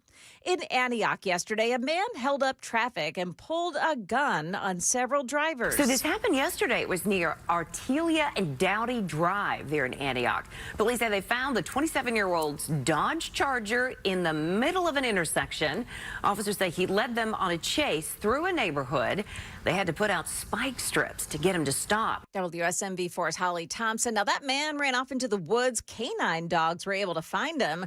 The man told police he's an illegal from Mexico and doesn't possess a driver's license.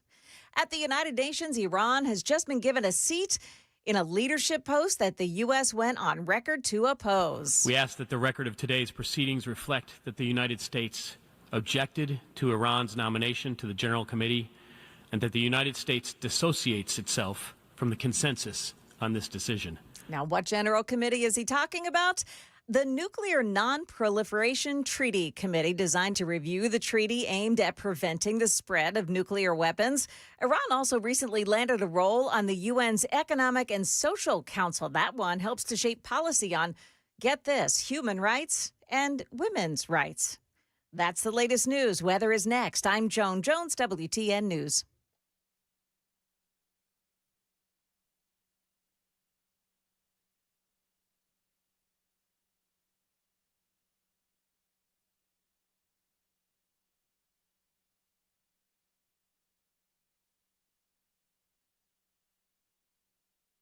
Hey, what's up? It's Chris Hand here for my friends at United Structural Systems. When you start noticing cracks in the walls, uneven floors, or your driveway sinking and separating, it's more than a home issue, guys. It's a peace of mind issue. That's why who you choose for foundation repair and concrete leveling really matters. The guys we trust, United Structural Systems. You've heard them talking about us for years because they've been doing the job the right way for decades. Since 1994, right here in Tennessee, USS doesn't believe in quick fixes or scare tactics.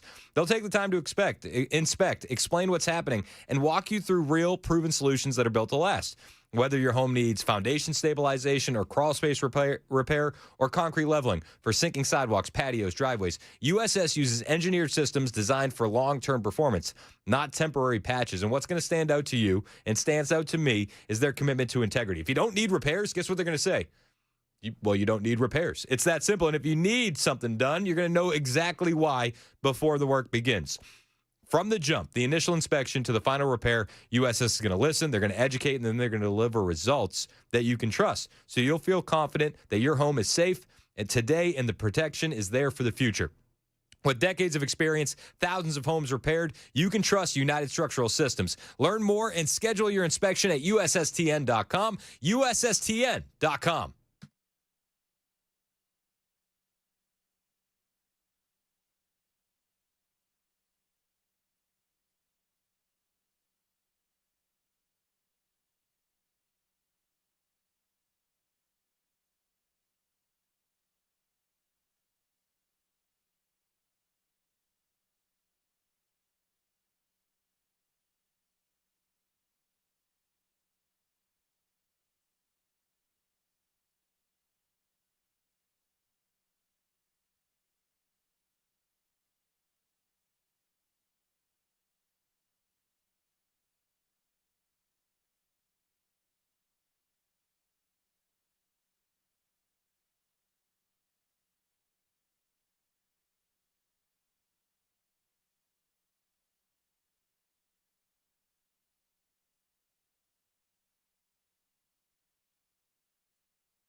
38 minutes past the hour on Super Talk 99.7 WTN. Hey, how are you? It's Chris Hand. The show is brought to you by Better Water LLC. Love those guys. Get your water filtration system at betterwater.com. You can listen to the show on all the apps, the FM dial. You can watch us on YouTube and Rumble. Hit subscribe. Help us grow the digital footprint of the radio station. We appreciate you doing that. And it really does help out the radio station. Even if you don't like my show, if you just like Mandis, you just like Murphy, hit subscribe. It helps everybody.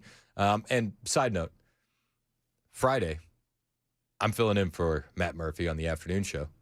I'm very excited. I'm very excited. Do you know why I'm excited? Why are you excited?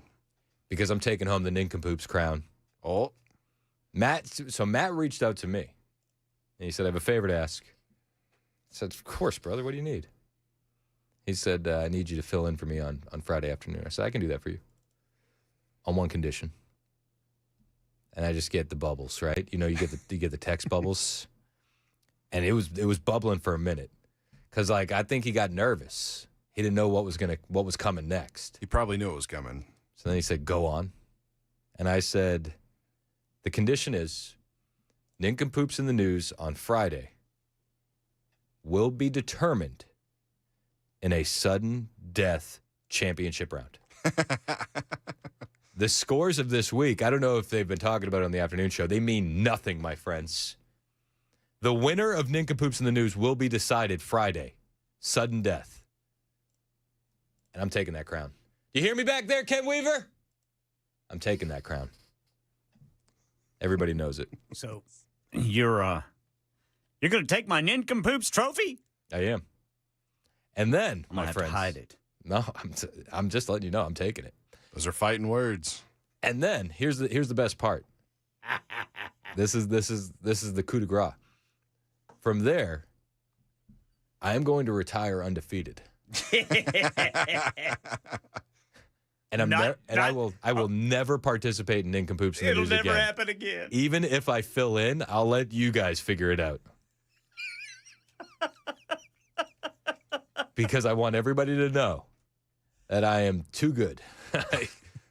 I can't be beat. And it's unfair. If I'm filling in, it's unfair to Jackson and Ken. Got to make it an even playing field. And I'm going full Stanley Cup with that thing. Like, I'm bringing it home over the weekend. I'm going to post photos of me eating cereal out of the trophy, wearing the crown. You're going to sketch your name on it? I'm going to go hiking. I'm going to bring it to the ball field. Yeah. Because I'm going to let the kids know this is what champions look like. This is a real trophy. I'm going to set an example for them. And, and then I'm going to retire. Never to be seen again. Fade into the Hall of Fame of Nincompoops. And people will remember my name. The Hall of Fame of So I'm really excited about it. So I just want to like remind the listening audience, the scores this week mean nothing. I got to find me a good story. You won't. You won't. I'm going to look all around the United States, nay, the globe. I've been tracking what you guys have been throwing down this week. I'm just letting you know. I had a good one yesterday, but I don't think I won. I've been monitoring. I don't want to be disqualified. I don't want to come in with all this steam and then be disqualified. I mean, dude, did you do a repeat story? Yeah, I can't do that. You would do that. I did a story yesterday about a guy who tried to take out a cop with a cue ball. Ooh. And he paid dearly for it. Yeah. Yeah, good. Send him to jail. Right to jail. He was drunk. You right to jail. Yeah, I'm sure he was hammered. But I like how Right to jail. how the cops put it. He exhibited behavior that is consistent with illegal substances. Really? The cop. Listen. This is unconfirmed, but as the suspect ran away, the cop said, "Corner shot, back pocket." He got him, and he got him. Cue ball. Anyways, Right he to started jail. Right away. blasting. He Started blasting. Anyways, I started blasting. So People be blasting, but it do. it's okay. So here's the other thing that I needed to address. I got a text. People be sexting. And it was from 0668. 0668. Show starts at 9. We've been doing it for almost 3 years. We have an extravaganza coming up for the 3rd year anniversary. So excited. Bounce houses. And 0668 said, use proper grammar. You sound stupid. I said, that's the joke, dude. That's the whole. Yeah. All right, perfect. It's coming across. That's why we riot. That's why we run it. People don't think it'd be like it is, but it do. So that's what we do. That's the most literate this show has been in a while. I mean, did you hear me doing the phone numbers a minute ago? 77. What the hell? What's I didn't even know. I don't even know what. 777-9595. I'm like, I don't know. Phone numbers are hard. A couple people are asking, am I going to have Fry J on Friday? Fry J. Yeah, I'm down for that. We're down for that. I like that. I've had Jay on before. I've actually been on. I've asked Jay for legal advice before. Oh, really? Yeah. Do you remember when I brought in the Trump mugshot picture, and then my coworkers were harassing me and vandalizing my property? Oh, yeah. That's right. So I called in, and I asked him, what would be my legal recourse? He said, there's a lot. We're still working on the case. Still working on it. Yeah, that's whenever I was still mornings, and Dan was, who put that there? Yeah. I literally, after the mugshot picture came out, I went out that day, and I got it framed. It's still in the studio, by the way. Yeah, it's great. We have a wall of fame. It's just one mugshot. You know what we should do? When we get the Comey mugshot, I'll frame that and put it right next to it. You got to put it on the ground, though. It's not. It doesn't deserve to be up that high. No. We'll actually put it right there. It will move the rock that protects the TV from being smashed by Joan. Being smashed by Joan, and we'll put the Comey mugshot there. You got to look out for that Joan Jones. You do. People don't think it'd be like it is, but it do. Did you hear that this morning? Did you hear that this morning? Joan he's got a new catchphrase that the kids are loving it. Loving it. Like it's sweeping Middle Tennessee by storm. Yep, that's our own Joan Jones. That's way to go, Joan. So she's doing that during the morning show, and then my wife texted me a video of my 4-year-old Millie Jane, and Millie's now doing this in the car. Hold on.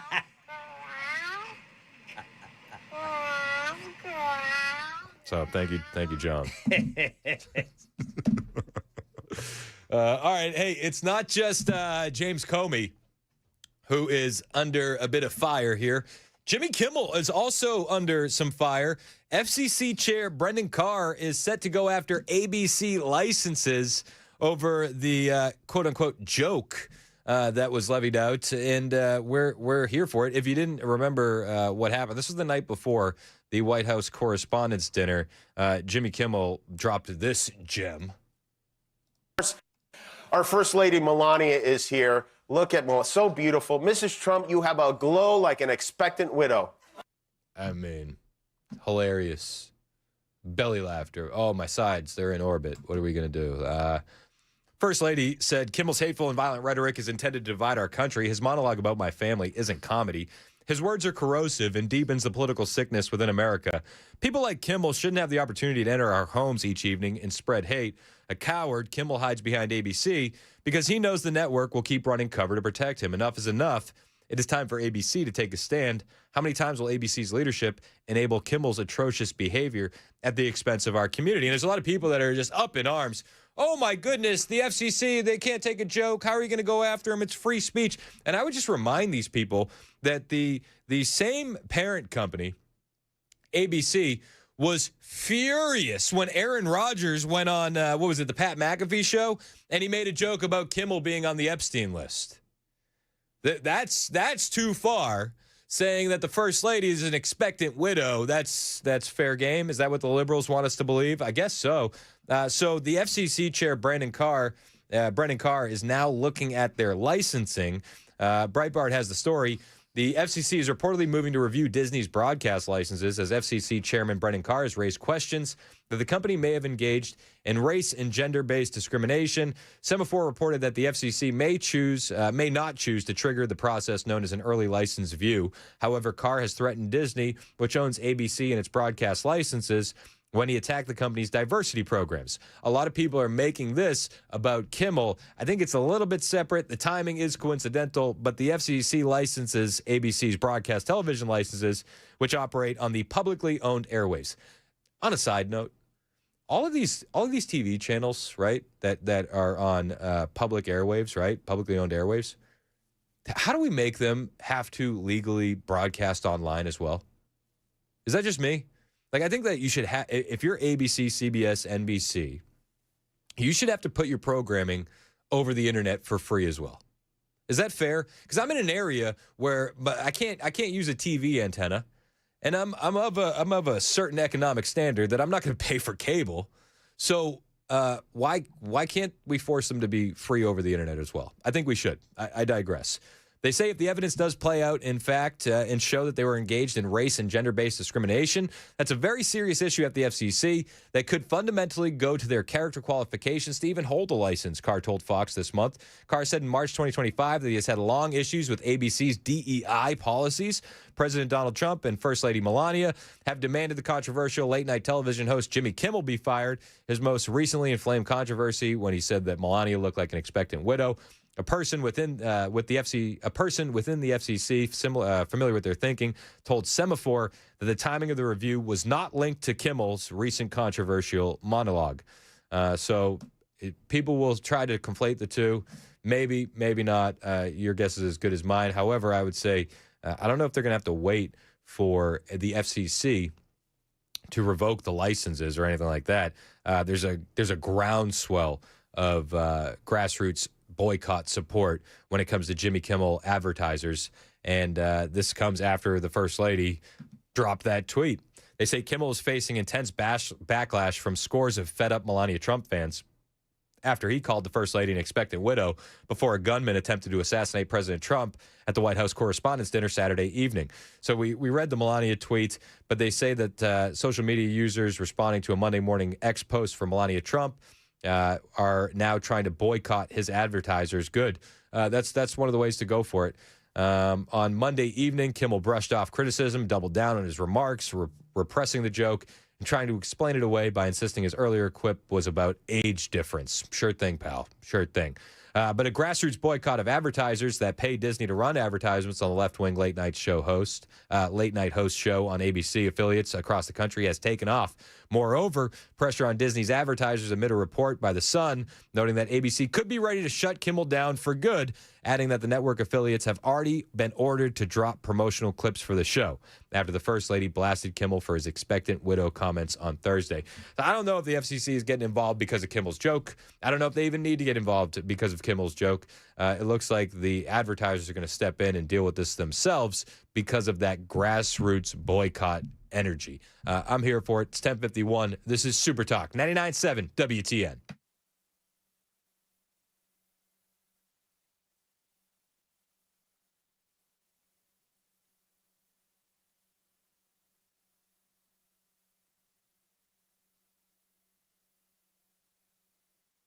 Hey, what's up? It's Chris Hand here from my friend Shane Ring over at Cover Nash. Do you need health insurance? You think you got to wait for open enrollment? That's a myth. That's what the big guys want you to think. You could actually get covered today. No waiting, no gimmicks. And you could save a lot of money. Maybe you missed open enrollment. No problem. Maybe you lost your job coverage. That sucks, but Shane can still help you out. Maybe you're just sick of overpriced junk insurance. You're insured right now, but you're not sure if you're paying too much. You should call Shane Ring because Shane and Cover Nash partner with over 75 top-rated insurance companies, including brand new nationwide PPO options with deductibles as low as $250, flat $50 doctor visits, ACA-compliant plans. Whether you're an individual, whether you got to cover the whole family, whether you're self-employed or you got a small business that you need health insurance for, Shane can help you out today. Stop overpaying, stop waiting, stop thinking you're stuck. Just pick up the phone and call Cover Nash, 615-465-0023, 615-465-0023, or find them online, covernash.com.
Something beeping on the teacher's desk closes school for the day. We'll tell you about it at 11 on Super Talk 99.7 WTN.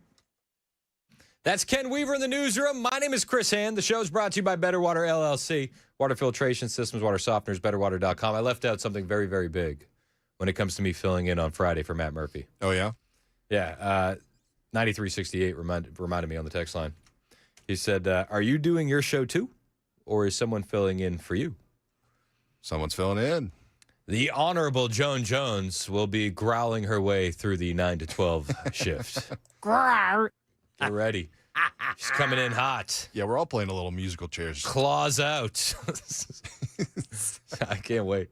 You got to look out for that Joan Jones. You do. You do. Yeah, Joan will be filling in for me on Friday. I'll be filling in for Matt Murphy.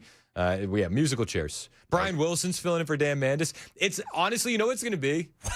What is going on? It's like WTN in the multiverse. That's what it like. There's an alternate timeline somewhere where that's the lineup all the time. Yeah. Well, like I'm doing news for Joan. Yeah, she's filling in for you. Mason's doing news. Oh, that's right, Brother Mason. Yeah, we're bouncing all over the place. Are you going to say on the dot? We'll see. We'll see. I might get slandered for stealing a catchphrase from old Ken Weaver. You got to come up with your own catchphrases.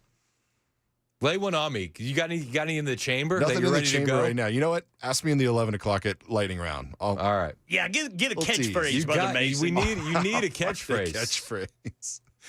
I think Jay Harper has the best catchphrase for the noon news. Whenever he would say, "It's high noon." I love that. Yeah, that's one of my favorite things Jay does for sure. Jay's awesome. He's great. Jay's awesome. All right, so we got a lot of news happening. The redistricting efforts, the war that's been going on, it's not looking good for Democrats these days, my friends. The Virginia Supreme Court, they put a hold on their map, which is unbelievable. It's great. It's great. Florida is in the process of redistricting their maps, and now we're going to have even more states jumping in because the Voters' Rights Act was just declared unconstitutional by the Supreme Court of the United States. And a couple states that have been dealing with the VRA, they've had maps redrawn, ready to go in case the Supreme Court struck this down. Looking at you, Louisiana. This is the call to play from Fox News earlier today. We do from the U.S. Supreme Court. We've been waiting months for this decision, okay? Every week. Yes, there was a question before the court as to whether or not a state law in Louisiana intentionally created a second majority-minority congressional district in violation of the 14th or 15th Amendment, specifically whether or not they created a district that would help African Americans in two separate parts of Louisiana. The justices have rendered their decision. Shannon Bream is now live going through it, and she has the verdict. Shannon, good morning. Good morning. Okay, so this at first blush here is a win for the plaintiffs who were not black plaintiffs. They were non-minority voters who challenged this decision. These two districts that were minority majority. Essentially, Louisiana had drawn up districts and then they were told in a legal battle that they had not represented black and minority voters sufficiently. They went back and drew a second district. So they had two of these minority majority districts. Well, then non-black voters sued and said, this is now violating our rights on the basis of race. So it looks like this is a 6-3 decision. There is one concurrence here, but it looks like the dissent sticks together with Justices Kagan, Sotomayor, and Jackson. Shocker. Shocker. What's more shocking, that the liberals ruled the way they did or that Amy Coney Barrett was on our side? I don't know. What are the Kalshi odds? Here's an important note.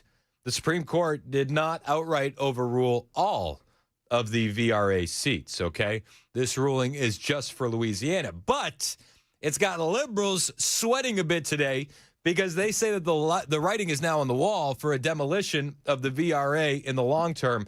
States can and should redraw and allow the new maps to go up to the Supreme Court because I think the Supreme Court has just set the precedent that this stuff is not going to be allowed. So you're now looking at a scenario where Virginia's map gets shut down. Texas's map is there. California got some more seats, but we're going to be gaining more seats in Florida. Now Louisiana, we could potentially gain some more in Georgia and in North Carolina. Should this stand? Should they go fight? This is a big deal. This is a huge win for the Republicans. We got more issues than just which seats and which districts are drawn which way when it comes to the midterms.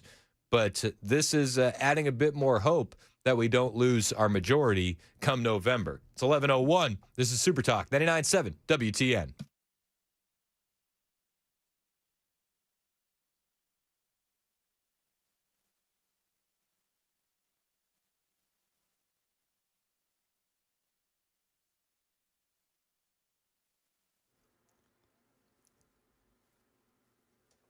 I'm Ken Weaver with your top stories. Millersville, we've still got the right lane of 65 northbound blocked from that semi-truck fire earlier this morning. It's 65 northbound just past Louisville Highway. That is a 53-minute delay. Right now in Middle Tennessee, Sycamore High School in Pleasant View, investigation underway. It was closed this morning after a suspicious package was found on campus. About 800 students were evacuated while law enforcement investigated. Earlier reporting says this package was on a teacher's desk and it was beeping. Authorities ultimately determined it not to be a threat, but they did use a bomb robot to remove it. As a precaution, the school district closed the campus for the day out of an abundance of caution.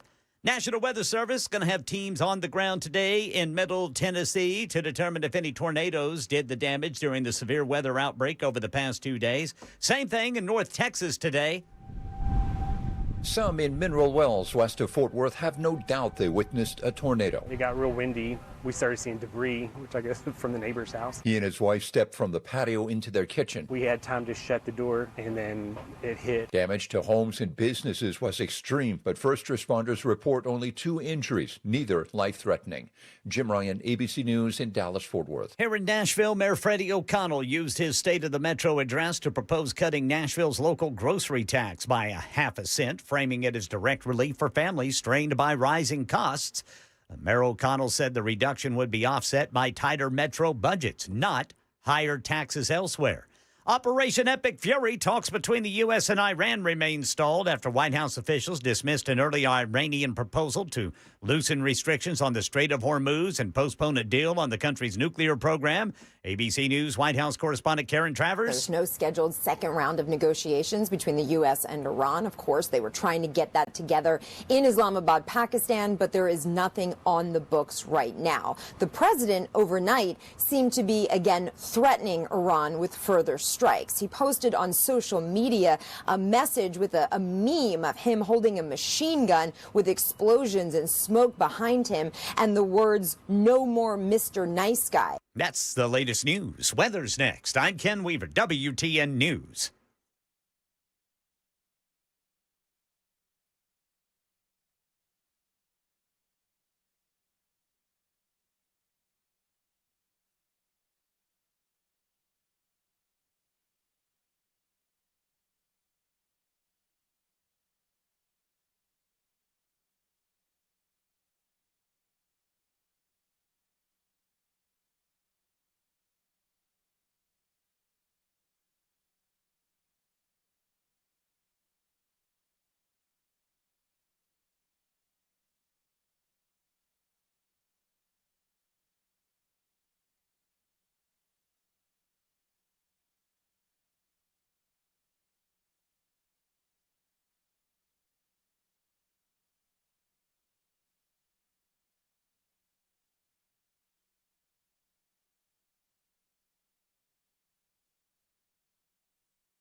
6 minutes past the hour on Super Talk 99.7 WTN. My name is Chris Hand. The show is brought to you by Better Water LLC. Water filtration systems, water softeners, betterwater.com.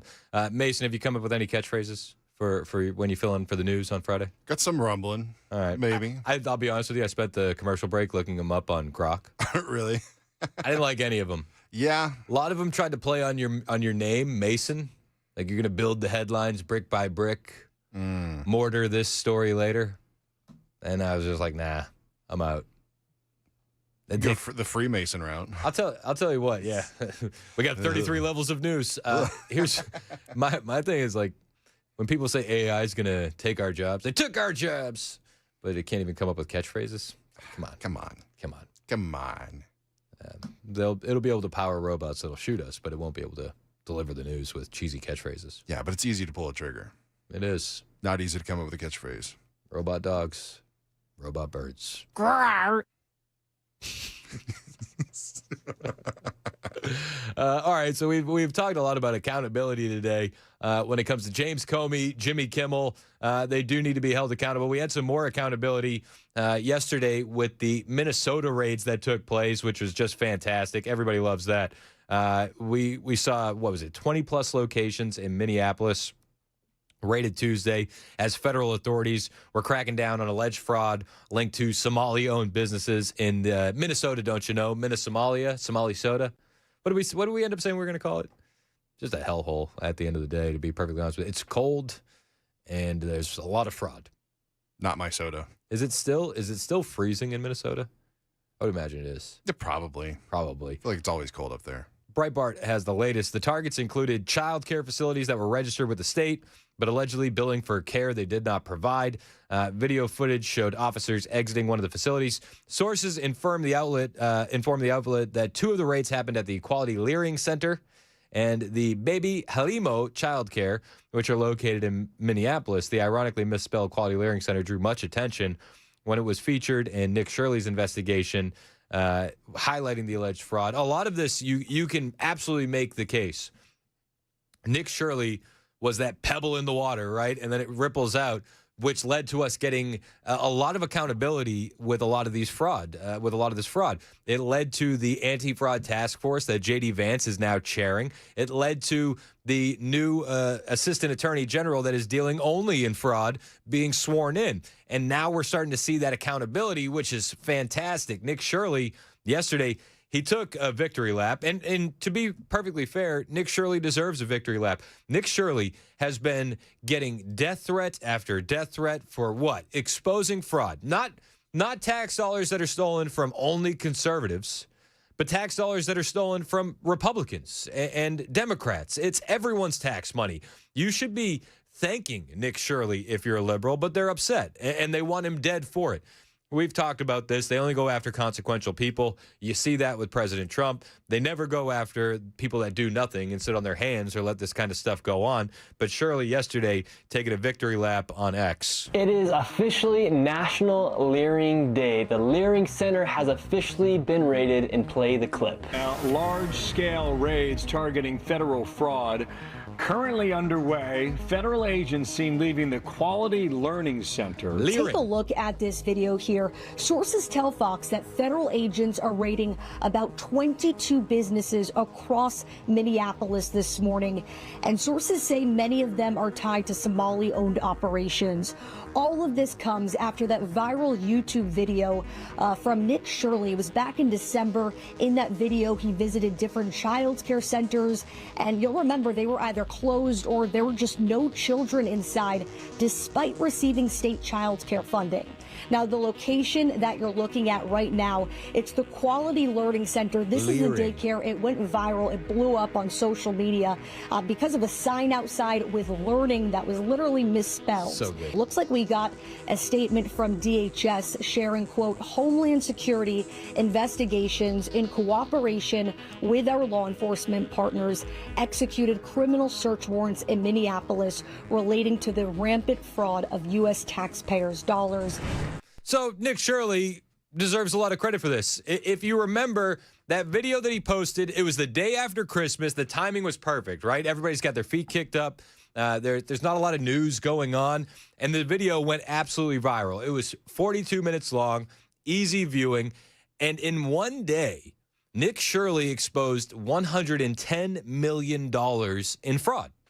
And he would go up to these daycares and he'd be like, hey, what can I do to get my son Joey enrolled here? And they would just look at him, blank stare, and say, no. Or he'd go up to a daycare center, there'd be nobody there at all. And then he'd look at the records, he'd have the receipts with him, and it would be, this daycare center was receiving $1 million. This daycare center received $500,000. This daycare center received $1.75 million. But there were no kids. There was no daycare. It was rampant fraud. And you saw the reaction from these Somali-owned businesses. Well, they shut their doors.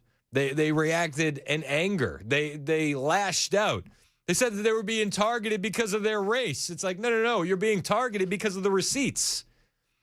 And we're just doing some checks and balances here, my friend.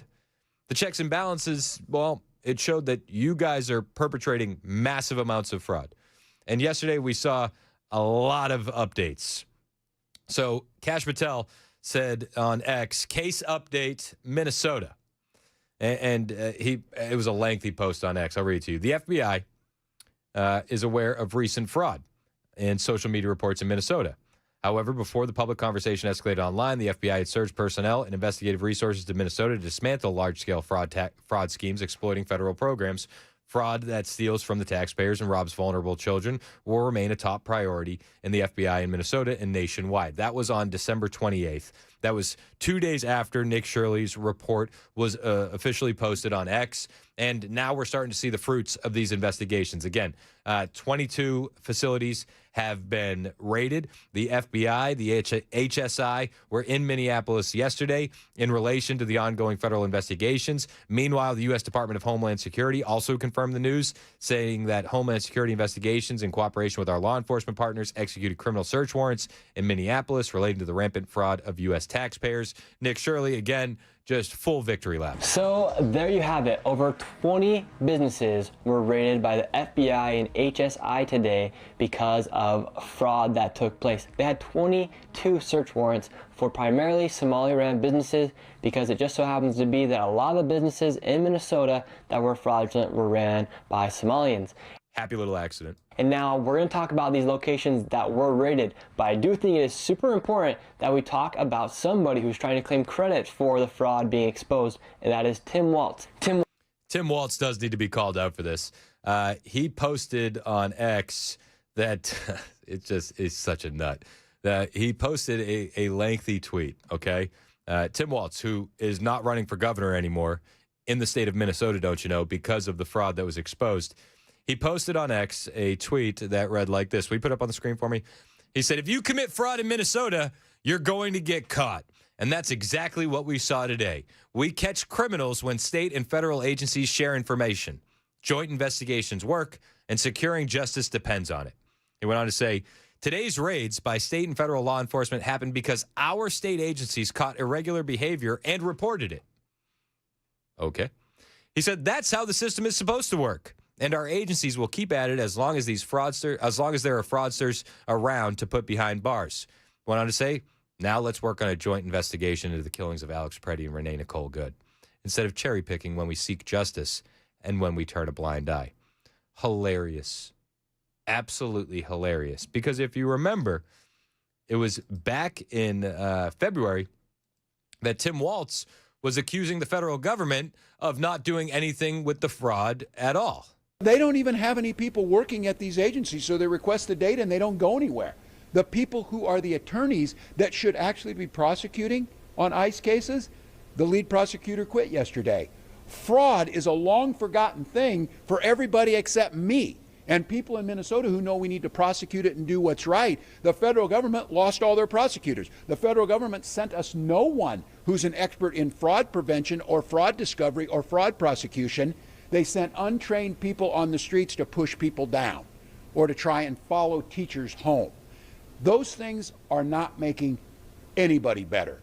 Stunning and brave, obviously. Obviously. That was back in February of 2026. The federal government's doing nothing. We're doing everything. You understand that, right? He's now claiming credit for all of this. It's a huge joke because it was Tim Walz's administration that shut down the whistleblowers, saying it would be a shame if somebody called you a racist. It'd be a shame if someone knew you're a bigot, wouldn't it? Yet here we are. Just yesterday, Tim Walz, the governor who is no longer running for re-election because he was exposed, taking credit for this. It's an absolute joke what's happening in Minnesota. Shout out to the Anti-Fraud Task Force, J.D. Vance, and everyone down the line who was able to investigate this and make this happen. We need to see more of this. We shouldn't stop in Minnesota. We shouldn't say bravo and move on. We need to see this replicated in every single state across the country, up to and including red states. Fraud is happening in red states, albeit not at the same scale that we're seeing in California, New York, Illinois, Minnesota, but it's happening.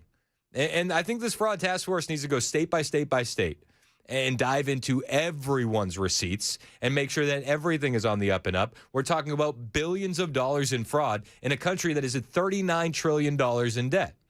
It's not sustainable. We shouldn't be giving away this money if we don't know where it's going. And clearly, as evident by what was happening in Minnesota, there were no checks and balances there. So I'm grateful for the fraud investigations, more grateful for Nick Shirley putting a absolute massive spotlight on this. The kid did it, and he did it with multiple death threats aimed at him. He continues to get death threats, and that's not going to be going away anytime soon. It's just not. That's what real accountability looks like. Elsewhere in the country, we have Democrats calling for fake accountability. Did you hear what Governor J.B. Pritzker said in Illinois? He boasted that he is running a database tracker to punish ICE and CBP agents. Yep. This is the same governor where an illegal alien just randomly shot a college student by the name of Sheridan Gorman, who was out for a walk. No rhyme or reason. Wrong place, wrong time is how they're putting it. But instead of going after the illegal aliens, Governor Pritzker is taking his time, his resources, and he's tracking ICE and CBP. You know that the president and the Secretary of Homeland Security and the supervisors that stand over the CBP and ICE agents aren't holding them accountable. And so we know that if we keep a record, that we can ultimately hold them accountable. And indeed, we're using that record even now in federal court to limit what they can do. They've been tackling and detaining U.S. citizens, black and brown people who speak with an accent, and using that as an excuse to take people away. So we know that that's illegal. We also know that that's against law enforcement protocol. So these people need to know that if they keep doing it, they're eventually both going to lose their jobs and maybe even their freedom.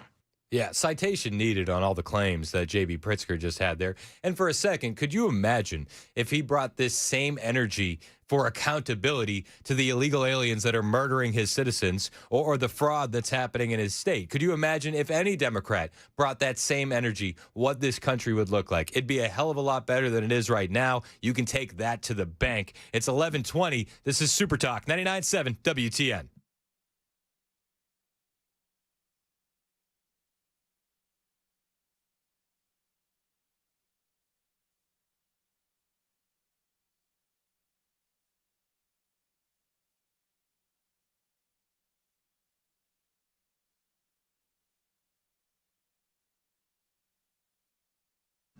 Hey, what's up? It's Chris Hand here from my friend Aaron Parker over at Parker Safes and Vaults. You've heard me talk about these guys for months now. Parker Safes and Vaults is the best safe store in all of Middle Tennessee. Veteran-owned, family-run, safe and vault door business. And let's be honest, a lot of us want a safe.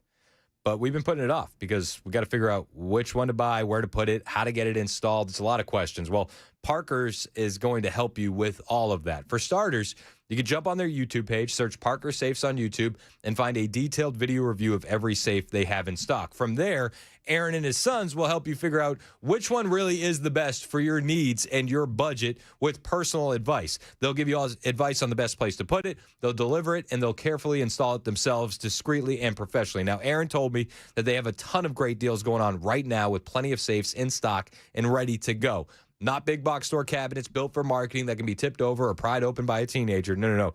These are real, high-quality safes from brands like American Security, Rhino, Liberty, Heyman, and more. No matter what you're protecting, firearms, jewelry, gold and silver. Maybe it's just photo albums you don't want to lose, passports, the stuff that can't be replaced. You can get the right safe for your needs at Parker Safes and Vaults. Don't put it off any longer. Call Aaron today, 931-842-6445, 931-842-6445. It's Parker Safes and Vaults, and if you mention the Chris Hand Show when you buy your safe, you'll get a free pistol safe while supplies last. You can find them online, parkersafes.com.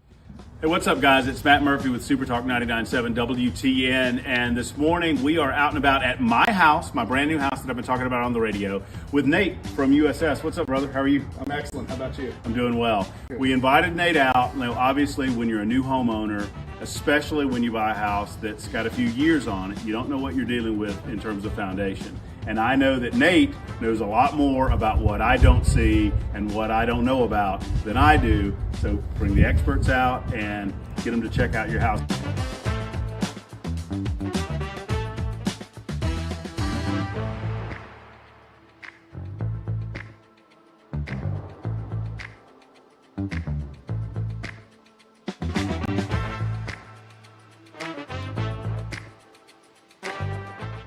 Hey guys, Matt Murphy again with Nate with USS, and Nate has just wrapped up kind of a look at the house. And Nate, what'd you find?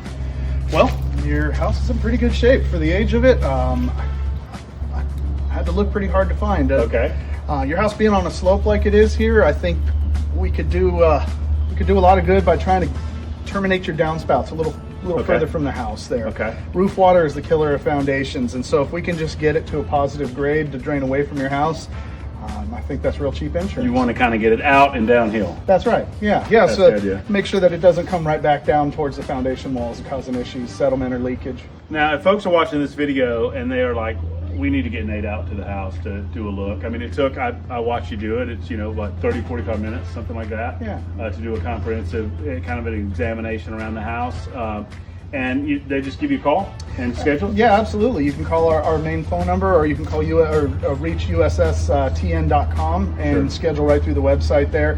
Our girls in the call center will get back to you just about immediately, as long as it's during business hours. So this just makes a lot of sense, folks, for you guys to do an examination of your house like we've done, to check it out. I'm going to get those gutters done with Nate and his team at USS, and then we'll do a video and let you know how those look at the end of all of this. So thank you, guys. Hey, that'd be great. We appreciate you, brother. Matt, we appreciate you.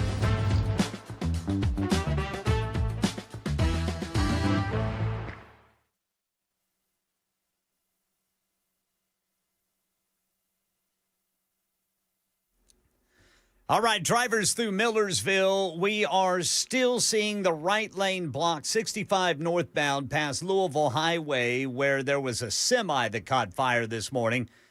Had 40,000 pounds of chicken on it. That's an hour delay trying to get through that. And in Antioch, we got a crash, right shoulder block, 24 westbound before Haywood Lane, Berry Hill, 65 southbound at I-440.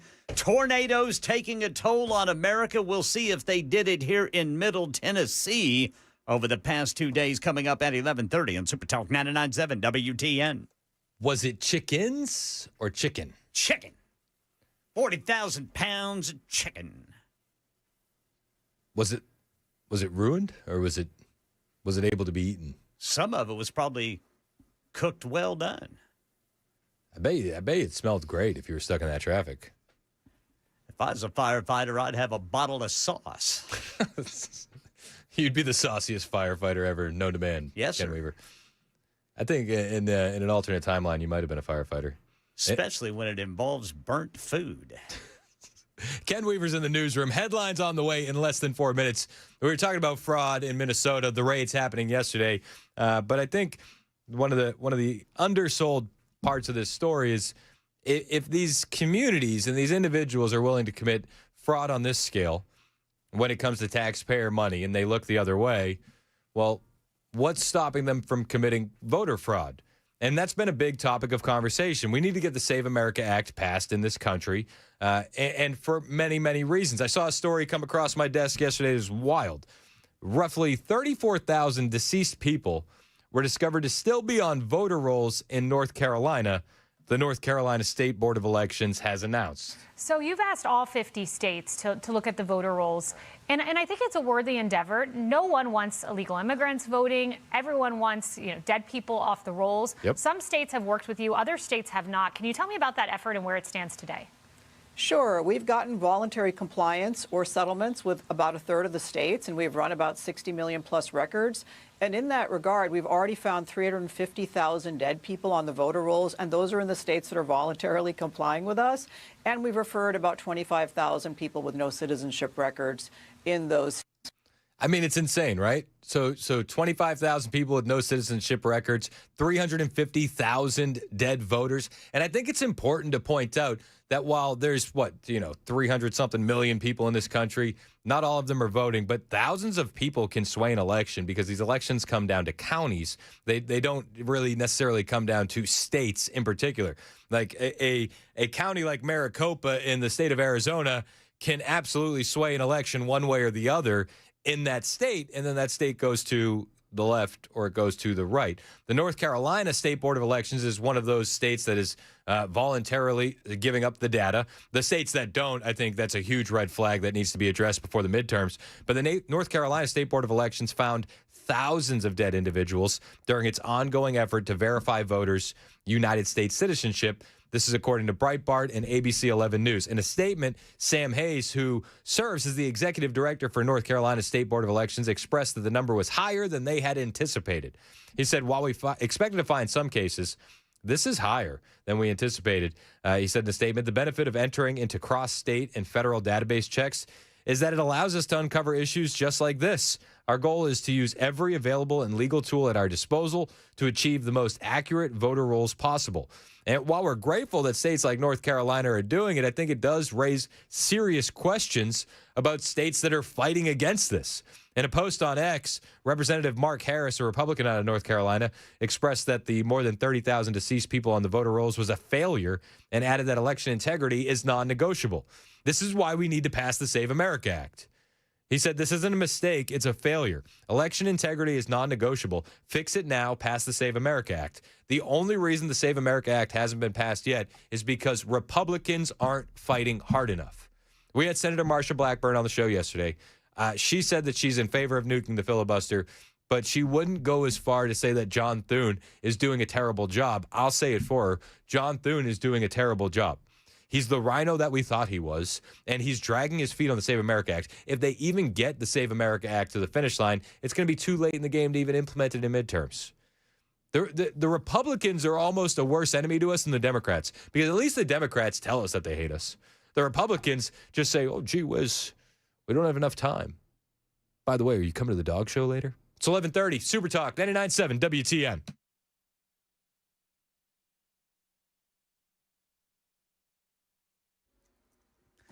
$11:30 on the dot. I'm Ken Weaver with your top stories. Got the full forecast coming up in 5 minutes. National Weather Service surveying storm damage to determine if tornadoes touched down early yesterday morning in Middle Tennessee. This man in the Ivy Point area of Goodlettsville telling Channel 4. Brother sends me a photo. He's like, hey, there's some damage out. I think a few branches fell. I was like, all right, we'll get to it in the morning. Wake up, 6 a.m., look down here and said, oh, that's just not a few branches. This is more than a few branches. Meanwhile, near Dallas, Texas, tornadoes blamed for 2 deaths and destroying nearly 24 homes last night. A Robertson County man here in Middle Tennessee facing attempted homicide charges following a road rage shooting on I-65 last week. Deputies say witnesses reported 2 cars weaving through traffic before shots were fired from one of the cars. Investigators say another round was fired after both vehicles exited the interstate with a bullet going through the passenger door of the other vehicle. 26-year-old Zachary William Collins arrested and charged with attempted second-degree homicide and aggravated assault.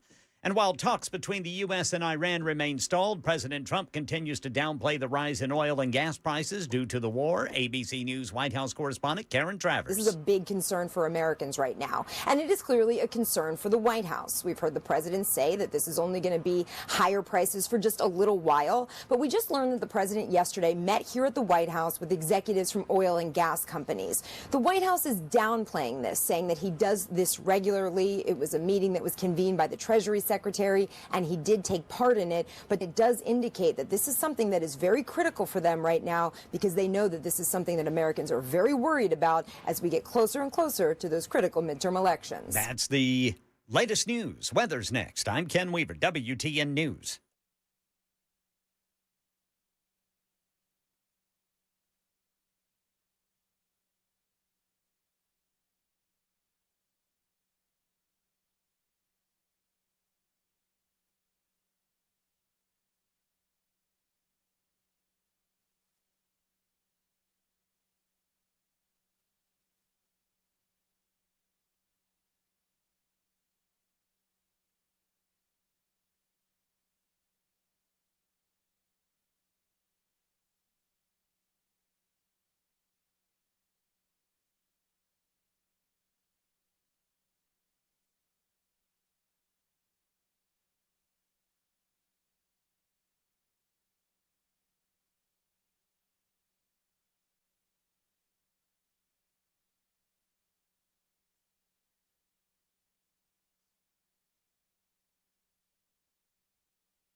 "36 minutes past the hour. Super Talk 99.7 WTN. My name is Chris Hand. Hey, how are you? Show's brought to you by Better Water LLC. You can listen on all the apps, the FM dial. You can watch us on YouTube and Rumble. Smash the subscribe button. We appreciate you doing so. Mason is going to be filling in on the news. We're having some musical chairs on Friday. Mayday on WTN. Just a little shifting. Brian Wilson will be doing the mornings. Joan Jones will be filling in on this show. I'll be doing Murphy's show. And Mason's doing the news. And we challenged Mason. I've been challenged to come up with some great catchphrases. Bro, he's been working on them. It's hard. All of them I think of feel forced. I feel like catchphrases to naturally develop. I came up with one. Yeah, I came up with a good one. Mason's initials are MF. So, I'm the best MF in news. Traffic in 5 minutes. What? It's pretty good, right? I don't know about that, man. I mean, that's kind of a line. reference to the term fiddlesticks. It is. That's a little close. That's the play on words. Mason said, I'm not doing it. It'll be the last time I do news. That'll be the last day of work here. I said, well, do you like news? You could weaponize the incompetence. True. But I don't mind doing it. All right, what catchphrases did you come up with after you've poo-pooed on mine? Hey, I didn't poo-poo on them. I just said it might not be a safe choice. Fair. There's a difference. What do you got? Yeah, I was looking up like common like catchphrases and whatnot used online. I looked up. I was like, oh, what are some iconic news sign-offs and whatnot? And a lot of them came up for a lot of pages I don't want to reference normally. Democracy dies in darkness. The Washington Post. I was like, maybe not. All the news that fits to print. The New York Times. Not good either. And then I was scrolling down. We want you to come up with your own, not rip off liberals. I know. I was looking for inspiration through all this. And I was scrolling down and I saw from Ed McMahon, here's Johnny. Just kidding. It's Mason Fleming with your top story. I like it. All right. That's good. That's good. I think we found a winner. It's time for the lightning round. Wait, what? What? It's the lightning round with Chris Hand. Let's hope you're quicker with the headlines on Friday than you are with the sound effects during the lightning round. Don't give me that look. We're just having fun. We're just having fun, Mason. It's just fun. Too much fun. MF stands for much fun. All right, first story in the lightning round. No! We heard that the Supreme Court ruling came down, and they made it official. Race-based congressional districts are unconstitutional. There are estimates that if this thing gets taken all the way... Now, it's important to point out that the ruling only covers Louisiana, okay? But there are other states looking at Georgia, Arkansas, South Carolina.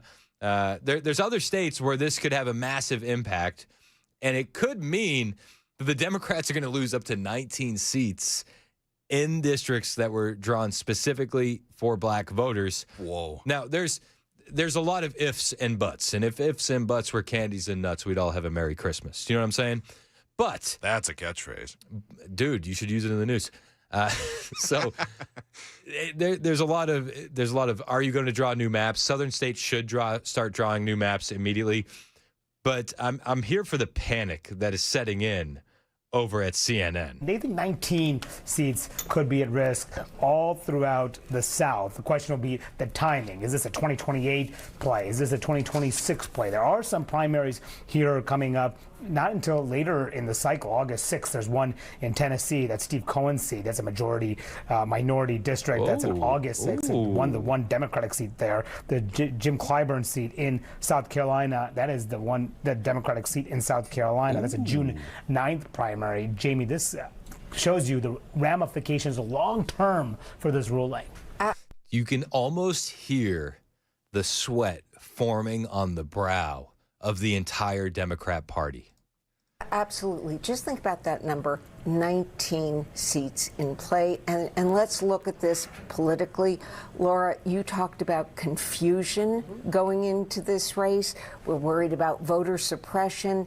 Apart from the long-term impact. Yeah, they're worried about voter suppression, not white voter suppression. That's fine. If you're watching on Super Talk TV, you see the panic and the dismay on the faces of this panel. It looks like somebody ran over their dog. That's what it looks like. Like you just saw your dog get run over and you know there's no coming back for him. That's what they look like. We are going to see people take advantage of that confusion. There is going to be, these midterms are so high stakes that anybody who thinks they can take advantage, on the state level of this decision, there is going to be a scramble to see if they can. I hope they do. Where's Tennessee at? Can somebody get Jack Johnson on the phone? Can we start drawing new maps and get Steve Cohen out of there? Wouldn't that be awesome? I'm here for it. I hope that they fight. I really do. Got another story for you here in the lightning round. Another one. Oh, it's good. It's good. You could use that during your newscasts. Let's finish the first story. I'll give you, listen, you have full written approval to drop the DJ Khaled another one. Another one. When you're transitioning from story to story in your newscasts on Friday. I don't know if I'd be able to focus the whole way through because I'd probably start laughing halfway through. No, you got to do it. Or in rough stories. I talk about a story on Iran. It's just. I'm in danger. So you're doing the news with Dan? Yeah. Okay. Well, no, with Brian. Oh, yeah, you should definitely do it. But don't bring up that this is anything out of the ordinary. No. Be like, Joan always does stuff like that. Yeah, she has jokes all the time. She's always joking during the newscast. Coincidence? I think not. All right. Got another story for you here in the lightning round. Another one. Ugandan communist socialist Mayor Mamdani. He's admitting defeat. Apparently they don't have the money to pay for all of the free programs that he promised. New York City faces a budget crisis of a historic magnitude. We inherited a deficit larger than any since the Great Recession. Years of mismanagement and chronic under-budgeting, alongside a structural imbalance between what New York City sends to the state and what we receive in return, have taken a toll. We cannot close this deficit with savings alone. Oh. We need new revenue. Oh. And we need a structural reset in our relationship with the state. That is the only way to meet our legal obligation to pass a balanced budget. We need more money for them programs. We need more money. Please, someone give us more money. It turns out that the free stuff you were promised is not coming. All that's coming is more taxes. And to do so without imposing a financial burden onto the backs of working people. I'm glad to partner with Speaker Menon as we call upon Albany and deliver a balanced budget. Together, we are extending the executive budget deadline from this coming Friday until May 12th because a crisis of this scale cannot be solved without state action. I want to be clear. We are not simply asking others to act. New York City is doing our part. Yeah, you sure are. You're doing, and he's doing a great job. You know what? I'll be perfectly honest with you, and I don't mean this lightly. He is the best communist socialist Ugandan mayor New York City has ever had. You can't disagree with that. That's just facts. Got another story for you here in the lightning round. A little slow. Makes sense. A little slow. This guy should be banned from Major League Baseball parks across the country and should never be allowed to enjoy a Major League Baseball game again. You ready for this? Hit me. Tampa Bay versus the Cleveland Indians. Yeah, I said Indians. We don't normally dead name, but I'm not gonna refer to them as the Guardians. Okay? We named our sports teams from a place of strength, okay?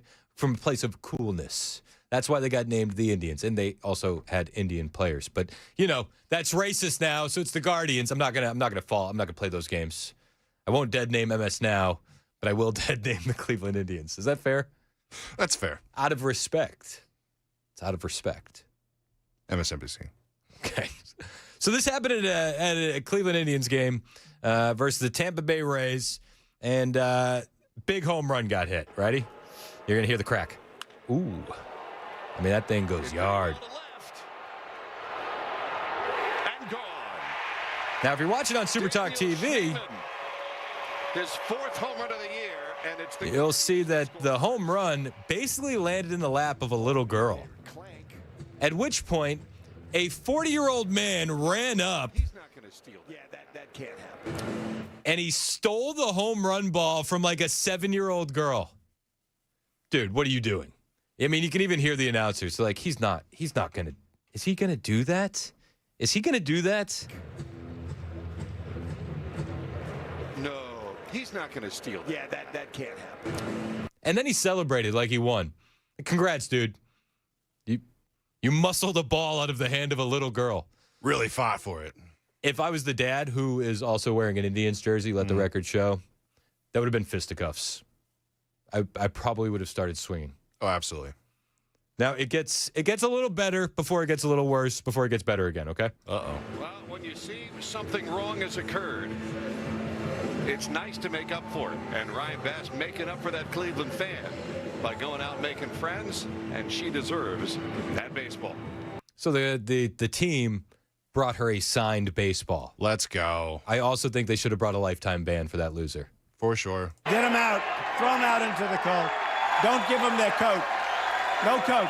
No coats. No coats. This is the difference. Like, that dad's an Indians fan.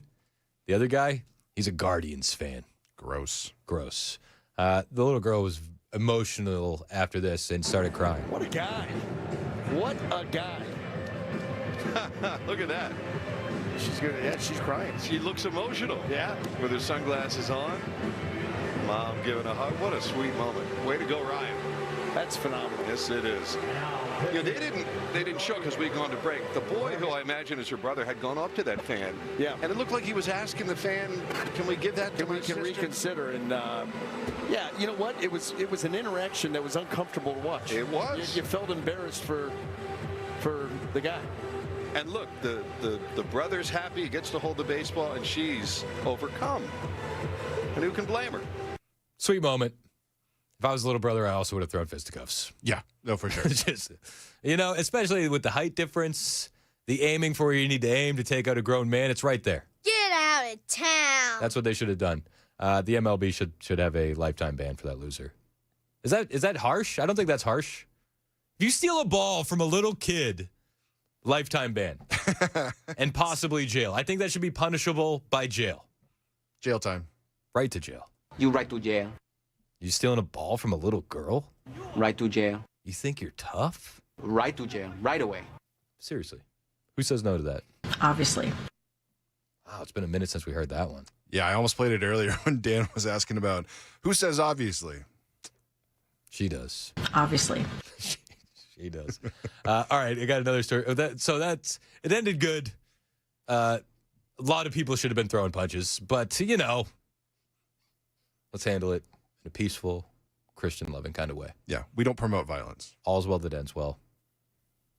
That little brother, though, wouldn't have got charged as an adult. That's all I'm saying. That's all I'm going to say. Got another story for you here in the lightning round. Father slipped him the brass knuckle. Yes. That's what I would have done. You know what to do. I would have leaned over to Brooks. I'd be like, you won't get charged as an adult. Sorry, I'm just kidding. I'm kidding. Okay?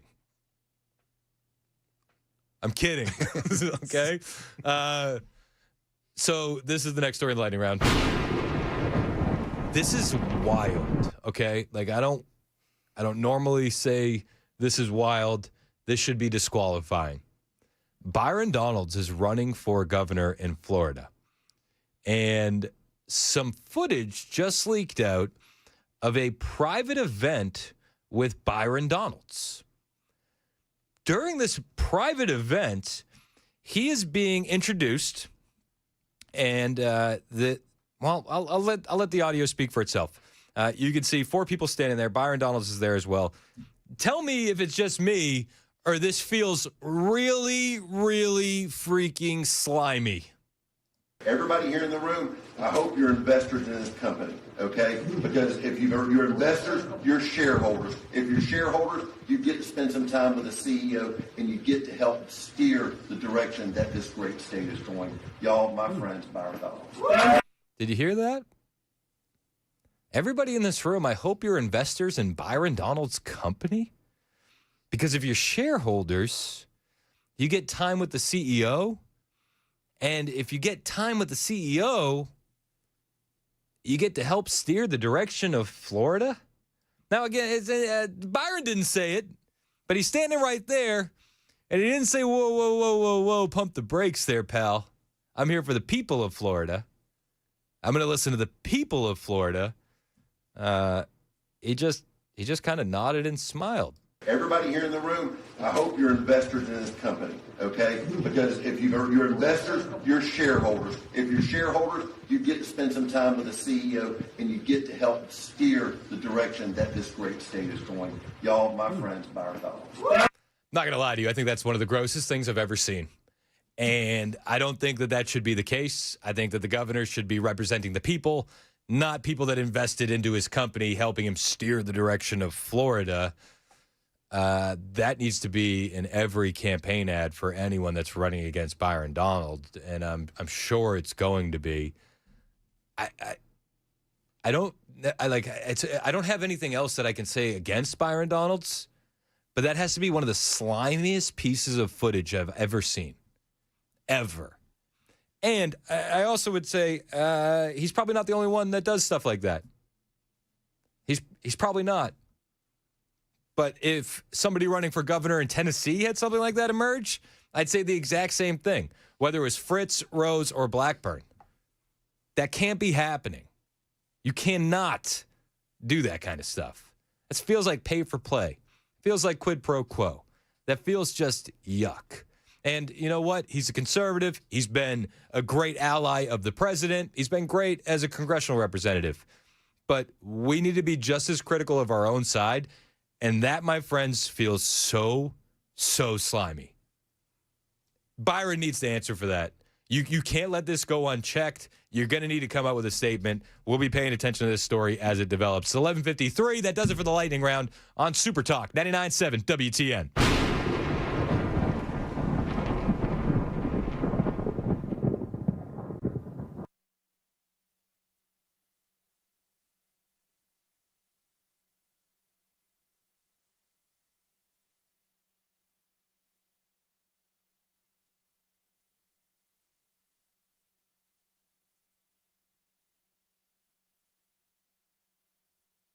Hey, what's up? It's Chris Hand here from my friends at Zero Res. You know what's going on in my house. 4 kids, 2 dogs. Dirt gets tracked in.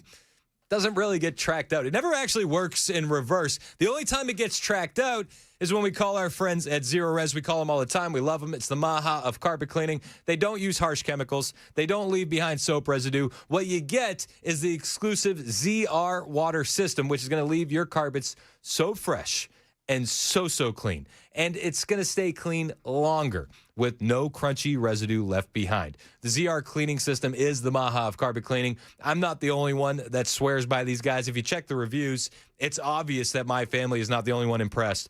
Thousands of families around Nashville are using Zero Res. Right now is the perfect time to do it. Spring is here, and it's a great way to get your house fresh again. Call 615-535-9376. 615-535-9376. Ask them about their 2- and 3-room specials. And if you don't like talking to people, well, you can always book online. ZeroResNashville.com.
Hit pretty well to left.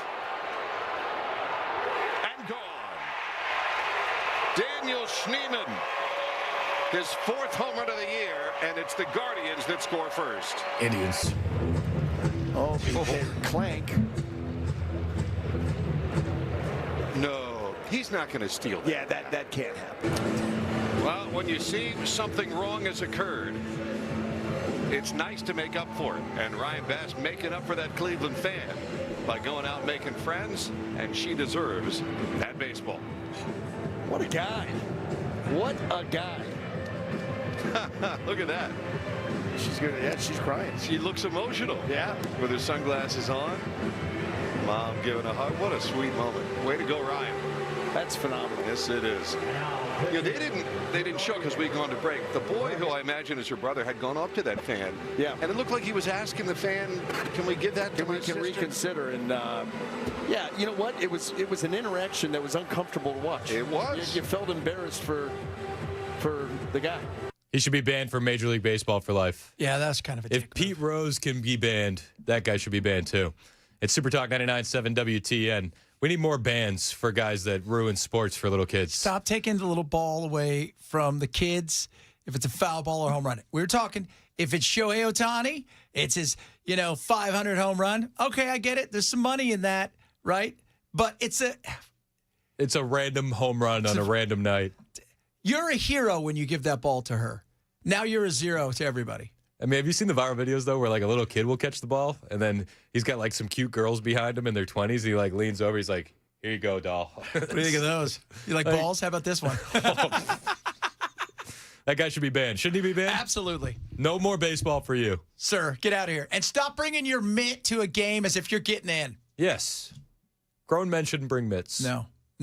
That's for the kids. Absolutely. All right. We agree. Amen. Chad's in next. It's 12 o'clock.